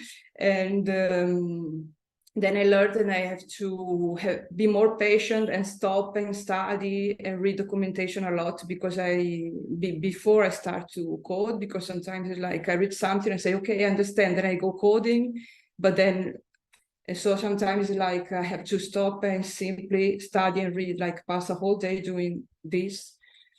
And then to simplify, when I don't know how to solve a particular problem, I see that sometimes it's like creativity comes and I'm like, okay, but this is so difficult, and at last the result will be the same if I choose like a simpler and an easier solution. So I think this is good for my future, maybe for the future when you have to work, you have to do something, they want something to work, and you have not much time. You can simply go through a simpler solution, everything is working, everything is good, and you don't need to choose all the most complicated things to do. And then to allocate much more time for front end, and because I see that it's like, okay, the most important obviously is that the thing is working, but then the front end is like a disaster, and you like the last 2 days were like only on front end and responsiveness. And then yes, I learned I have to be patient with myself and understand and accept that my limits. In the last time I felt a lot behind with the classes and everything, and so I had to accept that now what I can do is this, and I can do it as much as better as I can. And then also to be humble and ask for help, because also this it's good for time, because sometimes I pass like a whole afternoon with something that I can simply ask for help, and spend less time doing that. And there's always, obviously, you find out that when you share frustration with classmates and everything, it helps a lot. So thanks in particular to Gabby and Rebecca, but to all of you, and to Anna, that helped us a lot. So thanks. And obviously, Joy knows that I have to thank her a lot, because I think she was my therapist at some point also. So yes, thanks to all of you. Nice. So it's backend, front end, and therapy. Yes. three stages of, yeah. of creating a full stack app. Nice, so nice. Okay. So I like how you managed to get it. I know that the initial idea was to find some API that does this, so that you pass some image and you get all the different ones, so that would be more, I don't know, like more realistic, let's say. Because, but at the end with CSS, you can only do that much, and it's a good approach to show how the different animals see just with filters. So it was a good idea to change it like this. And so styling, I see it's it's yes, like the nemesis of everyone, more or less. Yes.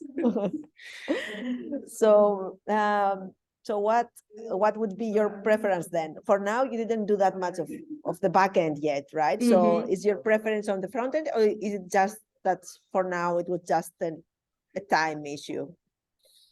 Yeah, it was a time issue. I have the idea that I would like the backend more, but it's something that I'm not really understanding now. That I have to study much more, but it seems that it's maybe it's more stimulating, more challenging to me. So maybe it is an hypothesis, but I really like now to have time to study and understand the backend, because it's It's very interesting. And the front end is like, yeah, I like it, and I have this, you know, in the front end and the CSS and everything. It's like when you discover something and you get to solve this problem is also very, very cool. But I don't know, I think backend is more like, it's very difficult to find a solution, but you know the solution is there.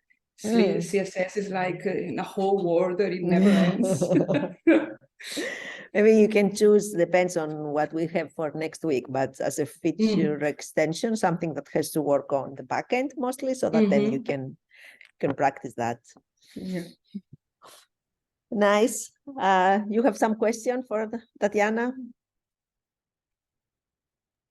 Hey, Tatiana. Well, first off, I love the idea, and I think it's super cool.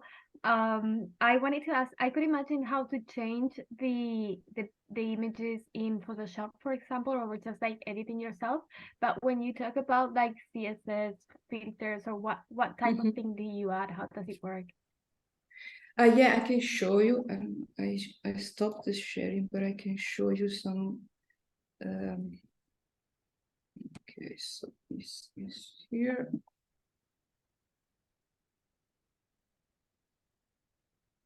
Okay, can you see the? Okay, so it's here. I found also in my, I think in my README file, yes, there is this link. I looked online how to find a filter that could help me, you know, mimicking or imitating, for example, grayscale was the thing. Grayscale and blur, for example, it's something. It's simple, like it's simply the filter. And then filter, I see that I learned that this filter thing is incredible, because it has, you can put like a lot of values, different values for different, you know, for example, you have grayscale, you have blur, you have opacity, you have saturation, you have this hue rotate that I understand a bit how it's working, but not completely. And then I found a page, simply this woman was, you know, telling how you can filter every image you have to blue. And then I saw that she used all of these things, and I simply started playing with them. And so I knew, for example, that B see like see UVs, and for us it would be like something like a very saturated, for example, but with a lot of blue. And simply changing these values, I could I could get to the result I wanted. So it's not it's the simplest thing I have to do. Actually, I had to look a bit for how to do it, but thanks to this woman, I love her.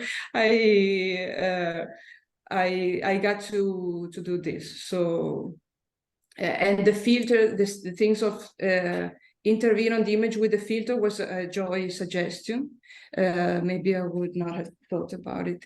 It's easier than I could imagine. Nice. you. Yes, there were Thanks to you. since we didn't have the API, there should, like you were trying to find some simpler way around it, and if this was, you could also have, as Gabriela was saying, like different images already done, and have them somehow stored or use the different URLs. But this was also a very clever way to go from one to the other. Nice, very nice. Thank you, Tatiana. Thanks to you. Let's get to our next presenter, Crystal. Okay. All right. Let me know if you can't hear me, or my video is doing this weird thing because my computer is having a hard time, but just let me know. But let's see. Yes, share my screen. We can hear you all right. Sometimes the screen does this playing thing, but maybe if you, maybe the screen sharing will work better. I don't know. Okay.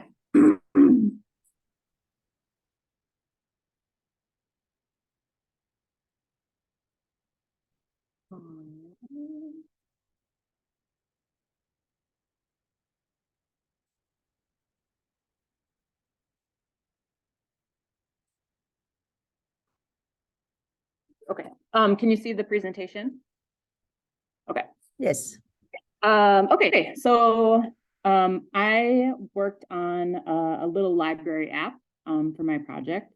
And today in this presentation, I just want to tell you about kind of why I created this app, and then my planning process and the technology I used, a little bit about the development process, and kind of looking back at the whole experience, and then looking ahead at like future features. And then also show you the project in the middle, hopefully. Okay, so I have a 5-year-old son, and one sort of thing that happens in our house is that we often read before bedtime, and as a part of that, he has sort of stacks of books around our house. This is a stack by his bed. He has a bookcase with just a ton of books that are kind of just in there. And then there are books in our bathroom, and there are books in our living room. So we have books all over the house, which is great for like, hey, let's read a book and grab one and read it. But he often forgets about ones that he has, and they get dusty and kind of left on the shelf. And we try to cycle through them, but there's not really like a great way to engage with them meaningfully. And so with this project, I kind of wanted to facilitate that engagement a little bit.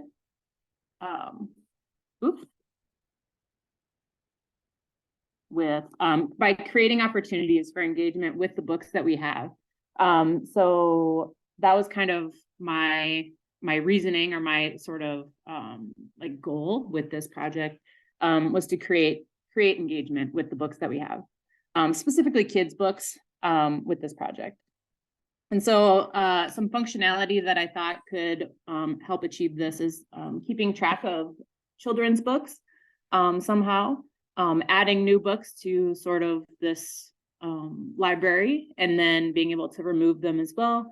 And then being able to personalize the library in some way. So adding notes or reviews or something like that, I thought could help to sort of make the library like our own. So to do this, my planning process was mostly on paper. I tried using Figma, and I tried using some of the sort of user flow tools, but it ended up being more sort of work than helpful. So I did most of the planning on paper, which was fine. And I had a lot of ideas about sort of different functionality that I wanted to implement. So initially I thought about using user and different user profiles, so like a parent view and a child view. I feel sort of happy about what I've achieved, but it ended up looking a bit different than my initial plan, which is fine. So here are the wireframes. So again, I tried using Figma, but it proved to be a bit challenging. So I wanted to kind of just work it out on paper, and that worked for my purposes for this project. I did do a full stack project. So I used MySQL here to sort of store the book information for my library part of the app. And using the database was one of the challenges that I faced in the project. The syntax for using MySQL was something that I not struggled with, but any tiny mistake, right, made it not correct. And so dealing with that kind of syntax stuff. And then initially I sort of struggled with deciding how to organize the database and what information to store there. So with the sort of technology I used the Google Books API, so an external API, and then also the database. And so I needed to find a good way to connect the two things meaningfully and like kind of in the best way to keep things organized.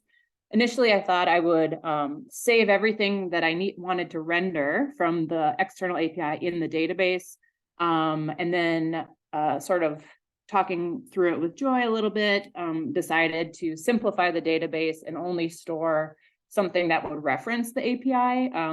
And so the database just has this book ID, which is something from the external API that I use to kind of pull the details about the books there. But the rest of the data in the database is generated by the user. So the rating and the review pieces there. So I built it with React and then used Bootstrap for styling, and then Node and Express and MySQL for the backend, and Google Books API. Okay, so let's take a look at it. Hopefully this works and my computer doesn't collapse. So this is, can you see the library app? Okay, so my library app, this is sort of the home page, and it has two components. The My Library sort of widget, and then the search for a book on the bottom. And this is the page that I started building. When I started building the app, I didn't know how to use React Router. And so using React Router was also one of, I feel like, sort of a success, but also a challenge with this project. So making that work.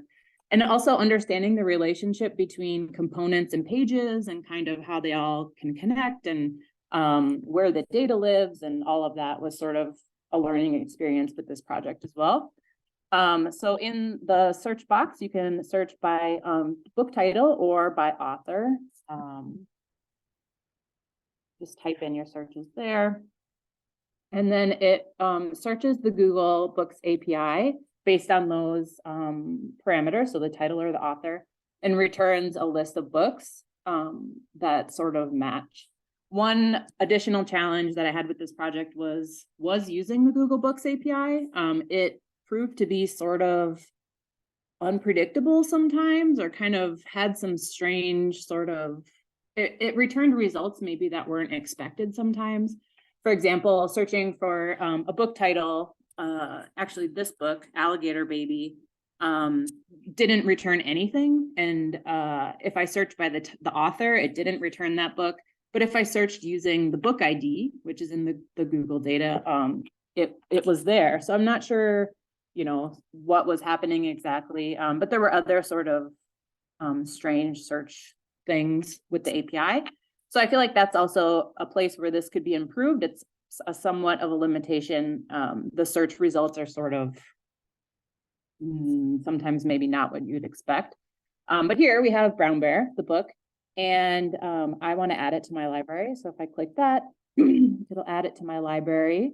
And I added a success kind of message here. That's also something I need to look at React Toastify, I guess, because that looked pretty cool, Melee, but I just rendered it here. And then when you visit the library, it'll load all the books that you've added to your database or to the database. And one other sort of challenge with this project is with everything, each additional sort of thing that I added, the app takes longer and longer to load. And so it I think could be optimized in some ways that I'm not totally aware of yet. But storing some of the data locally could be useful. Some different approaches might be available there. But right now, each page and kind of fetches the data again. So with on the home page, it fetches the Google API data as well as the search results from the Google API when you run that. And then with the My Library, it's accessing the database and then searching those book IDs in the external API. So it's running those things when the page loads, which I think is slowing it down. So here is My Library. These are all books that I added. You have the option of seeing more or deleting the book. So here's the book that we just added. And let's say we want to see more there. So this is the book detail page. And one success, I thought it was sort of a celebratory moment when I got the React Router to work, and I used the use params to update the URL based on the book data. And it's basically the same data being generated here, but passing the data around was one of the challenges I faced as well. So using the book ID in the database to search the external API and then accessing that data in the page to render was like fine, but it was a learning experience trying to access the data correctly and make it render the way I'd want. And you can see here that there are some like HTML things in some of the data. So I think like finding a way to clean that up would be useful. Not all of the books have that in the details or the descriptions, but some of them do. So that could be a little bit cleaner. But on the detail page, you can also add your review. So in the bottom, what did you think about this book? I loved it. And then it will update your review. And again, the success message and the sort of rendering with the new data was somewhat of a challenge for me, but the reviews will render here. So if it already has a review in the database, it'll render it on this detail page, and then you can update it as well here. So that's the detail page. If you go back to the library, when it loads, you can also delete the books from the database using that delete button. And then it will render again my library. So that's basically the app right now. It is responsive using Bootstrap, but like the styling is pretty basic. There's just a white background you can see, but I felt like Bootstrap was useful for this project. And I feel like I did kind of learn a lot or kind of build my Bootstrap skills with this project a bit as well. And okay, so looking back at the project, I mentioned some of these things when I was showing I'm just gonna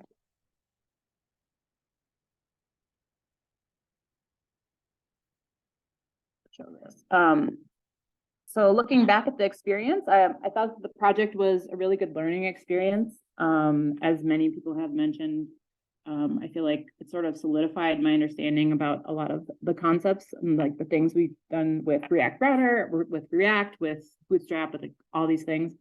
And I did spend a good amount of time planning. I did like a user survey and kind of went through some like talked to some parents about like how they use their kid books and stuff. But honestly, like going into the project, I wanted to use the Google Books API, and then I had this like personal sort of problem of keeping track of our books or engaging with them meaningfully. And so I think like it was an interesting experience going from start to finish, you know, like planning, but that more planning would need to be involved if it was like actually from scratch or like for a client or something. Let's see. Oh, and the search functionality was a challenge. It works with the Google API, but as I mentioned, some of the results are kind of unexpected sometimes. And then working through the database structure and the relationship between the external API and the database was interesting, and I think a really useful experience, kind of wrangling all those things at the same time. Looking ahead, I think that I could improve the search functionality. So maybe looking at the URLs in the API, so in the backend, kind of how it's accessing the information from Google. The Google Books API had a lot of documentation, but it was kind of challenging to navigate. And as some of you have mentioned, it took a while to kind of read through and understand kind of what was going on. So I think that could be improved. I want to offer some filter options in the My Library view, so alphabetizing by title or by author or something like that. The success and error handling could be improved, I think. And then the optimization, so not fetching on every single page maybe to make the render a bit faster. And then adding a wish list feature or a rating feature like a smile face or a 1 through 5 kind of rating feature that kids could engage with. And then also creating user profiles is something that I would like to do. Let's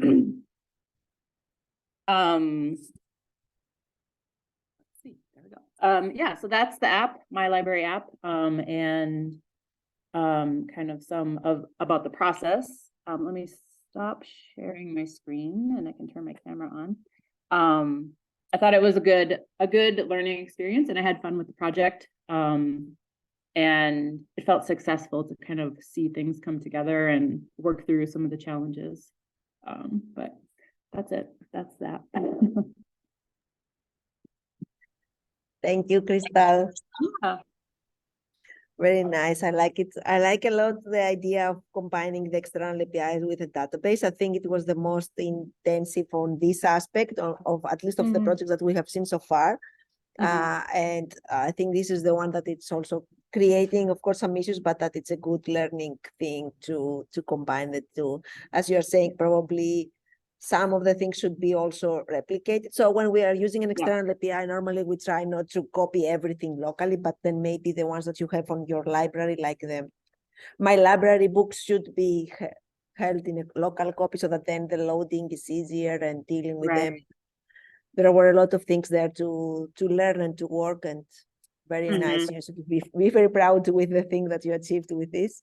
Oh, thank you. Yeah, it was there were times like when I was writing the like building the functionality that I was like, I'm losing my mind. Like it's so much to keep track of, and like making like multiple functions, like one on the front end, like what is this talking to on the back end, and like so to see it all come together felt like a success, even if there are things, you know, to improve. But so what was like the hardest bug or something that you were 3 days stuck on that? I think working with the Google API, it seemed straightforward, and I had like implemented it in one way, but then the search results were like kind of crazy and confusing, and I was like, so like I would search for an author and it would bring up books about the author, and then I would search like something else and then their books would come up, and it was really like this weird situation, and it's still not perfect, but I sort of like separating it by author and title helped a little bit. But I think, I don't know, I'm not sure. I looked at using another API that also is like Google, but it sort of was doing the same thing. So I'm not sure. It's still a mystery to me. It's that part of it. Okay, but it's very nice. It looks nice, and I think it has all the major features that you were looking for with the search, the library, add, delete, everything. You managed to like make most of the functionality work, and so now you can just think of some improvements and think, but there is not like a big block missing, so it's very nice. Yeah. Oh, thank you. Yeah. Any comments or questions for Crystal?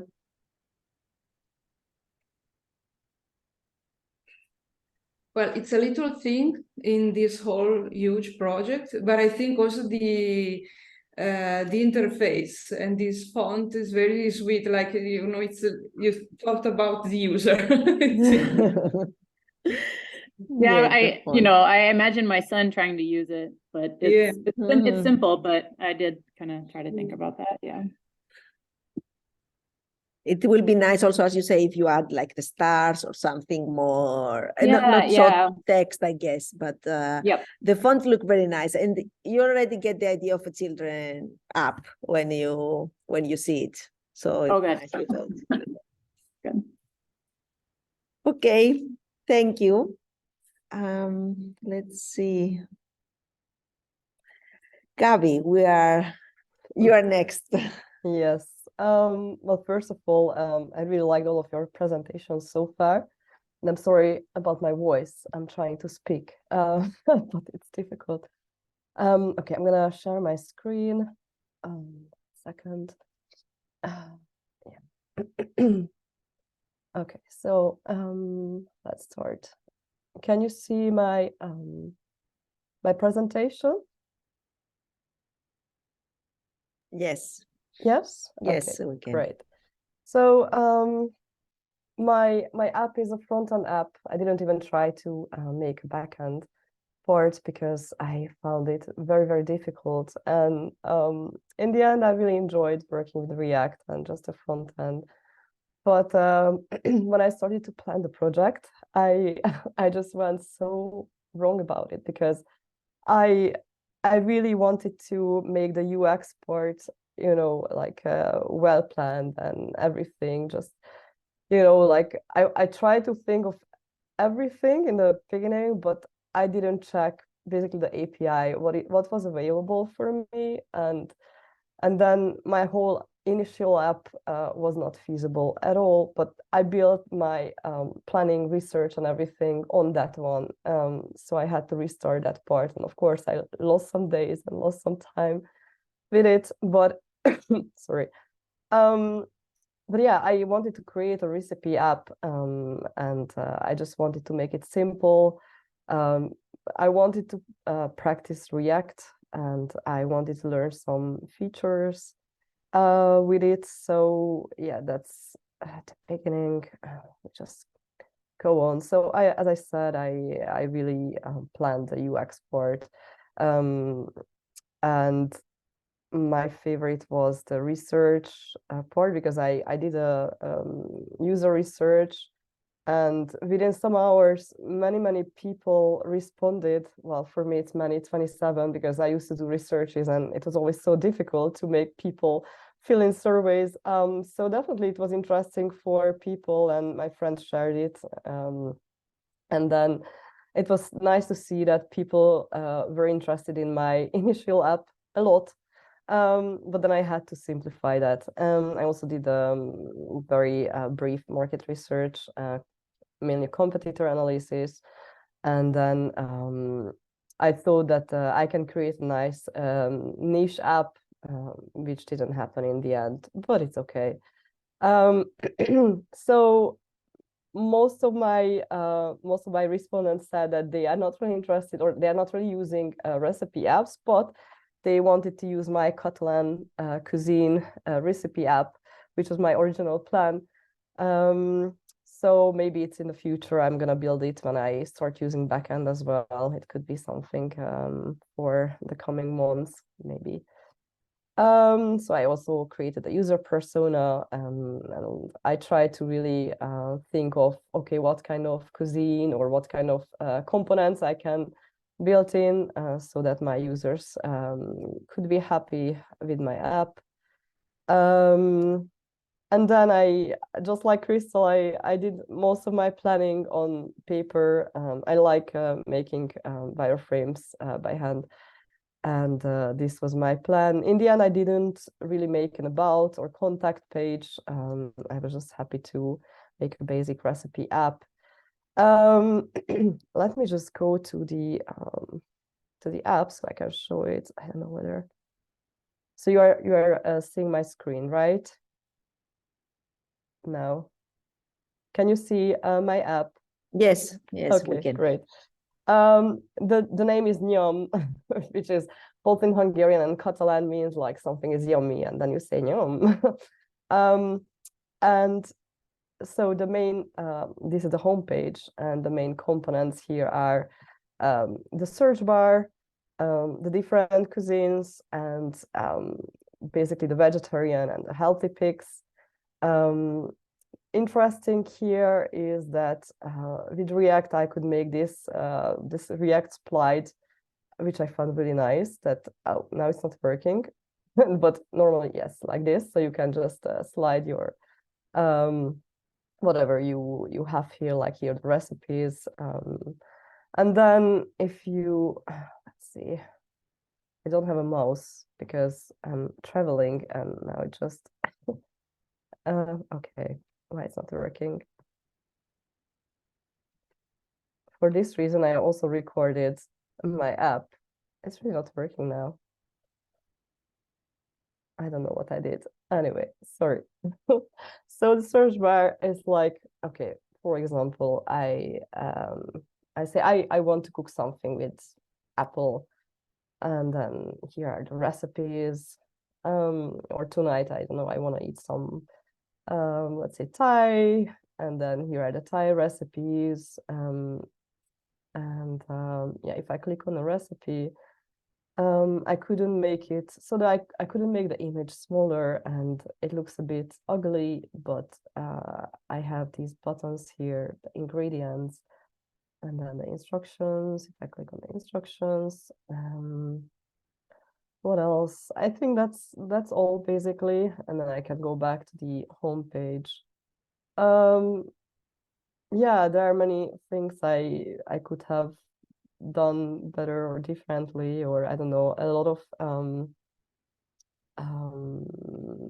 of things I wanted to add, but even styling, but I couldn't, like every time I tried to change something, my app crashed, and then I thought, okay, let's not touch it, let's leave it here. So it was I think it's really like messy here, but I learned how to render some components, for example, on the home page, and then the home page on the pages, like on that page.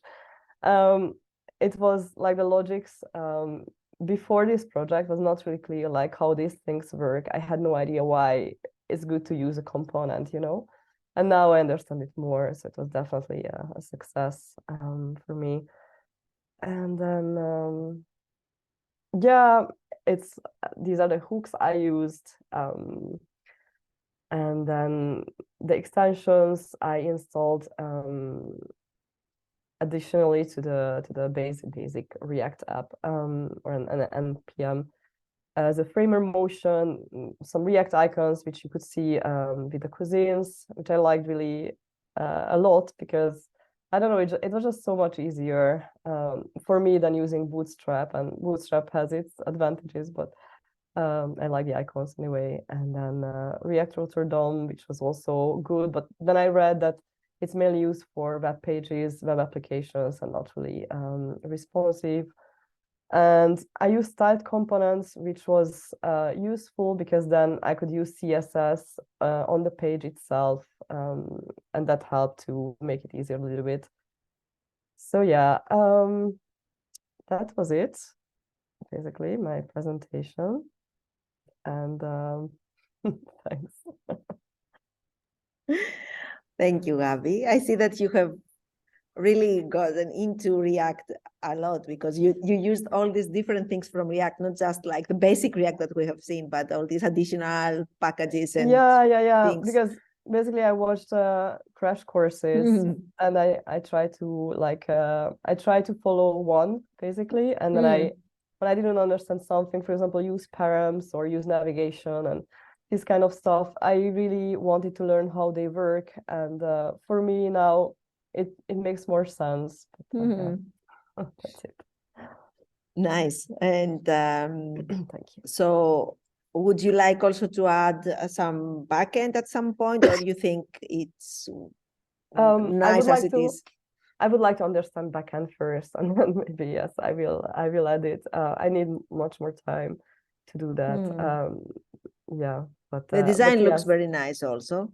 The Yeah. icons and everything, and the sliders. So there are these little touches that they make it look very, very Thanks. nice. Did you spend a lot of time in the design? Did you find it hard, or was it harder just to do the Honestly, components and things? I would have found it really hard, but as I said, like I use these crash courses, so it was not my own design. I didn't come up, because I know that if I had to build up something from scratch, probably I could have just shown I don't know, homepage with some like pictures around. But with these ideas, I could really make it nice. And then I changed a little bit the styling, but I didn't change this React style. So within the pages, I changed the styling within the index HTML.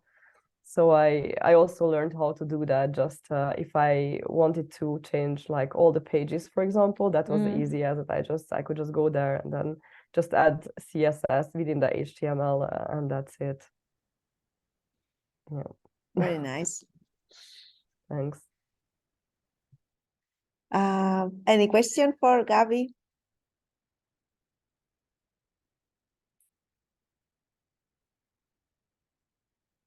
So right now the random recipes that you get are just 3 random recipes, right? From like the ones that you see on the homepage. Oh, That you get like I random use the picks. Spoonacular API, and then it's just rendering those recipes. Yes. So and then you use this API and you pass the filters that if you choose, for example, yes, Thai, you pass exactly. some filter. Was Exactly, it hard exactly. to understand or get to work with this API?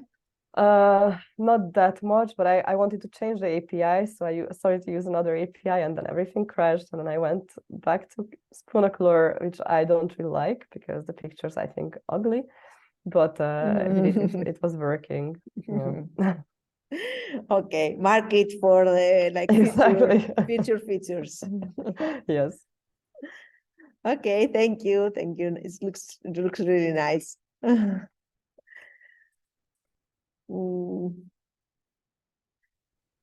So let's go with Monica then. Yes. Almost finished. Yes. Just 2 left. Okay, I will show you my screen.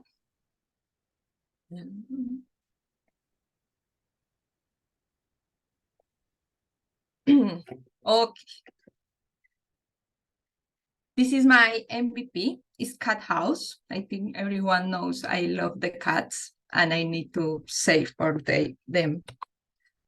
This is the agenda for my presentation. I give you the idea, my database, technologies, some demo about my app and the potential next futures, the most challenging, and why I am proud of myself. Okay, the idea is a white cat house. Because my friend needs a solution for her small company. For now, she uses a notebook and WhatsApp to book the services for each customer. Okay, I have the customer for my app, I think. And when it's holidays, when it's summer, Christmas, she makes everything by WhatsApp, notebook, and she spends too much time with this. And that is the job for the coding. We need to find the solution for the people, and this is a solution. And what is Cat House? It's an application to manage the bookings for a small cat sitting company. We can to book I am the customer and I can book the service for my cat, for the cat sitter. This is my database. It's just 2 tables, and we have the users here, and we have the service. That is it's simple, and we have the user ID in the services because is the connection with the user. One user we can have many services. Which technologies I used? I used MySQL because it's full stack, React, Node Express, and Bootstrap React, something for the styling and design, and maybe it's really, really bad. Okay, I will show you something. My Cat House app is really, really simple.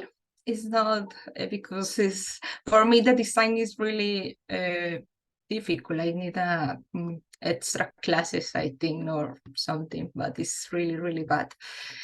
And here I have this is the page for the customer when it's going to open for the book a service. We can put our email and the start date. Maybe I need the service for this Sunday until, I don't know, until Monday or Tuesday. This is Thursday, I think. When I submit, I receive this, my service is booked, and the total cost for that service. Now I have the total cost, the price in the code. I don't have the plan is in the configuration, but now this in here is just in the code because I don't have configuration. Now I have the service booked now. If the customer is not is not already in the system. For example, this is, she's not in our system. She needs to register in the system, and this is the page for the new user. The other part, this is just for the users, and the other part is for the admin. The admin page. Here I have some customers, the users for my app. This is the information. I show you where whole information about the customer. We can close, and we can delete the customer because that customer doesn't have the service at the moment. But Monica has the service, and we can delete. Okay. This is at the moment for my app. The potential futures, we need the login because I don't have for now that I am using for the React routes, and we need the menu because we use just the link. The menu, like for the services, we need to put the services because the admin can't see the service, how many services has or something. This is for the future. And the most challenging for me, it was to organize the ideas. I think always you have the team leader and they say, okay, you can do this, you can do the other thing. And when you need to scratch everything is, oh my God, what I do? What shall I do here? I start with the backend, and when I did for the user, I continue with the front end. Wait. It's a mix. I have the mix now. And it's, oh no, I need to finish just one. I finish the backend, and after I finish the front, maybe I don't have time, and I can have the backend finished, and I show backend, that's it. But I finished for this. The React routes, it was the other challenge. I watched the Anna's video maybe three times, and I found when I put npm style, I put in the backend instead the front, and I have problems for that. And the other, it was save dates, because when I did the query for the database, and I proved and test in the Postman, it was working, it was perfect for backing. But when I did the front end, it wasn't working because it's not the same format for the JavaScript and the query in the backend, and that was the other problem. And I am proud myself maybe for the backend. It was from scratch, everything, organize the idea, and I think it's everything. I am proud myself. I did everything in the other language. This is a new language for me, and it was a little crazy, and the time, it was really, really nice. And that's all for me. Thank you. Well done. Nice. So you have the backend, then you have like more APIs already created, more routes created, but just that you have not yet connected them to the front end. The one that you were saying on the menu and everything. So the backend is already like done. It's already. Just that you didn't have time to. Okay, so there was a lot of work there. And when you were checking for the user to see so that if it was not created, so it said the user doesn't exist. We can create new customers. So they are not, you don't use authentication yet, but you were just checking on the database to see if this email is in there. Yes, in the database we check. Very nice. But the design, I need to help maybe Mel. She has really, really nice design, and for me, oh my God. So your main design could be one blocker, right? But what was like more blocker, the time, or Or the design? Design. Yeah, but no, I think design. Yes, design is more, yeah. Okay. Any questions for Monica? We have to join all the cat apps together, and then you and Luis can do an exchange and then do the features of the other so that they are more on the same category. Did you do the logo yourself, or did you find this, the My Cat House? No, I have customer. My friend, she has a small company, and that Okay, is and the logo that for was her. her logo. Okay, because the Yes. logo looks very nice, also very professional. Yeah. This is just from her. Okay, nice, very good. Thank you, Monica.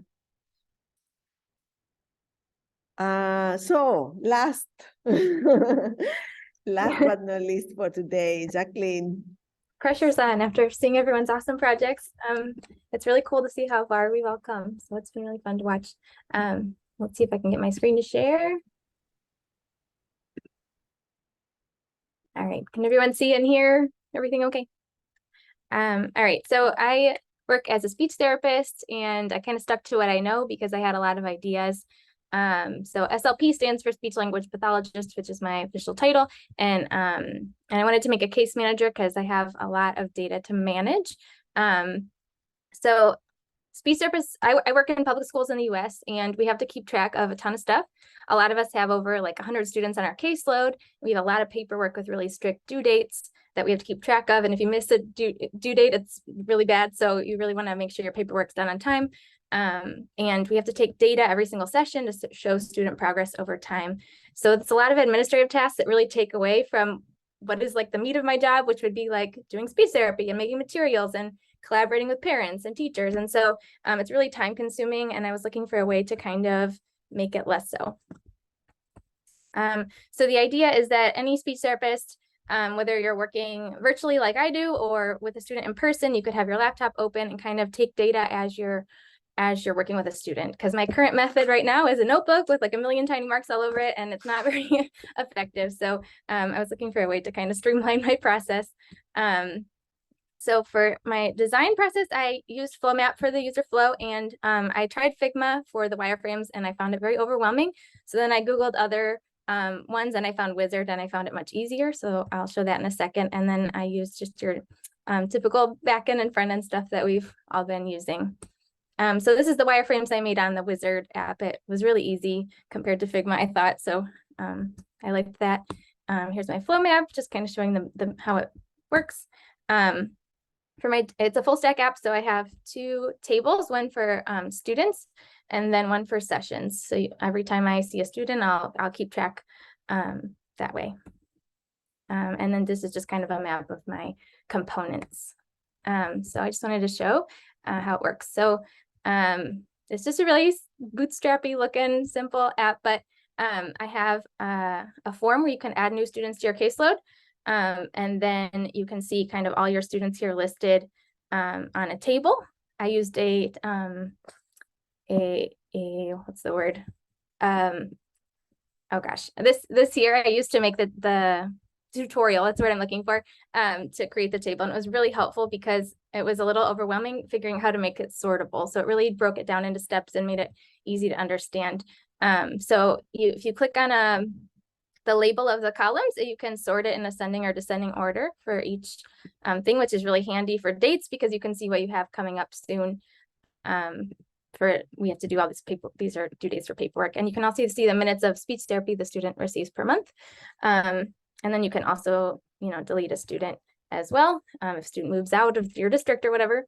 So this is just kind of to manage all of your students. And then on the other page, here they're listed in alphabetical order by last name. So let's say I want to look at Holly. I'm going to work with Holly. So I pull up her file and I see her name and her goal. So she's working on the L sound. And right now, like I said, I keep track on paper. Like every time the student says the L sound, I write a little plus, and if they say it right, and a minus if they say it wrong. And at the end of the day, maybe I saw 20 students and I have to count up thousands of little X's and, or, you know, pluses and minuses. So I just made this really simple calculator so I can keep track really easy, like on my computer while I'm working with a student. And then I can just add it right here and it saves it in a form. So I can also add an anecdote, like she worked hard, or this was a nice trick for getting her to say the L sound, and then a skill to practice at home. And once you add it, you can see kind of a summary of past sessions. So you can also choose, like for attendance, like she worked hard, maybe she had trouble participating. Sometimes students can't stay awake, or they're in a bad mood, or you know, distracted by something. Maybe they were in the nurse's office and weren't available, or they were absent. So you can kind of choose an attendance thing, and then it's listed in order from most recent to oldest. Yeah, so that's kind of the basic functionality of it. I have a lot of ideas for feature extensions. Right now, each student has one goal, but realistically, a lot of my students have more than one goal for speech therapy. And so it'd be cool if they could have more than one goal to work on at a time. I don't have React Router, so that's another thing that would be nice to add. And then another huge challenge in my job, because I have so many students and families are also so busy, is collaborating with parents. And you know, students really show more progress if they're working on it at home too. So it'd be really cool to have a parent login where they could just kind of see like this part here and see what they're working on, and maybe a little homework thing to practice just for that day, something simple that they can kind of incorporate into their daily lives, and just kind of a nice way to communicate with parents. Right now my dates aren't editable. I'm halfway there, but not quite on this part here, on the case load part, because this changes. So it would be cool to see make these parts editable if the student's goals change or whatever. And then it would also be nice if you could calculate like each student has a certain amount of minutes they get per month of speech therapy. So if you could see like how many you've given and how many you have left for that month, that would be nice too. And then maybe changing the colors or something, a way to make upcoming paperwork due dates stand out, like maybe making it red if it's due within a month or something. So those are some ideas for a feature extension. For me, the biggest challenge was dates. It was the worst. So in MySQL, the format is like this, but then when you use Postman, then a timestamp is added, and then I wanted to show it in, you know, the opposite order, so I had to totally change the code. And then what was happening was like, it was stored correctly on the back end, but on the front end, it was always showing 1 day prior. So thank you, Joy. Joy helped, you know, she showed me that you could add this here to the database and the helper form, and that fixed that issue, because I spent hours trying to figure that out. So so that was really nice. So now it should be working. And then some things that I was happy with was just linking the front end to the back end and getting that to work. And I found I really enjoy refactoring code to components. I don't know why, I kind of find it fun. and then also rendering, like one thing in my job that's really important is confidentiality. So like making sure that just the sessions for that specific student are being rendered, you know. So I was happy that I was able to get that to work. Yeah, so that's basically it. Thank you. Looks amazing. Thank you. Thank you, Jacqueline. I think it's very personal project, like that you work with it, and it will be very helpful to you every day. And it's also quite data intensive as well, so that you have a lot of data on the back end that you have to manage and show and filter and select. And so there was a lot of work on that part. And I think it was very well planned, because you had like very concrete things that you needed to make work, and how you did them. And I think also that you kind of finished early, right? So you managed to, the time management was good from your side, I guess, all right?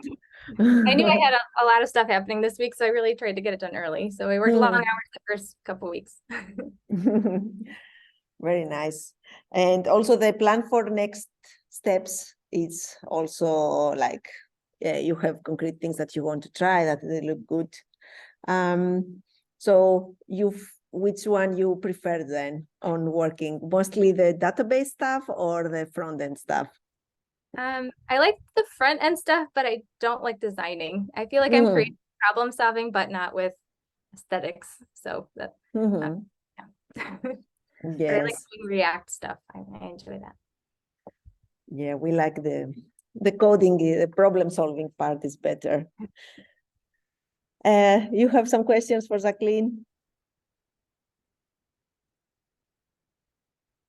I have a question on the time zone. So if you have it set on the, is it on the database file? Then do you set it to the time zone that you want it to be, and then it fixes that error for you? I actually set it in 3 places, and I put it in my, let me share my screen again. I also, well, I have it in the end file too. I found putting this in helped. I don't exactly know why it all works. I just know that it's working. But yeah, so I had to add it to the database. This is what Joy helped me with, adding the time zone here, and then in the helper also. There's like a ton of solutions online, but none of them made sense to me. Like I tried to implement all these different solutions and none of them worked. And then once Joy said, just add this time zone line, it was like, oh, that was it. Like, so, yeah, I think the issue is the time zone in MySQL was one, and on the front end it was another, and just making it the same. It's not necessarily the time zone that I'm located in, but as long as they're the same on both sides, then that was good enough for me. Yes, working with dates, it's a bit of a headache, especially as you say, because JavaScript and MySQL, they treat them a bit differently. And so then sometimes you get weird errors. I think Monica also found that with the dates. Nice. Okay, amazing. Very well, everyone. Big applause for yourselves, and congrats on all the different ideas and creativity that we had. So many different apps coming up from this, and it was not that much of a time, especially with life and planning, life and traveling and other things happening. So very happy with all of you. I hope you are also happy and proud for yourselves, because you did great with this first project. And of course, there is room for improvement, but we have time for this.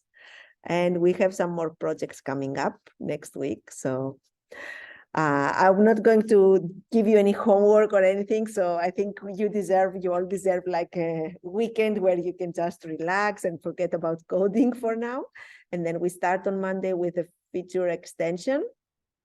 And no code words, no challenge for now. So that on Monday, we'll give you something for Wednesday so that you have some quick problem to work on as well.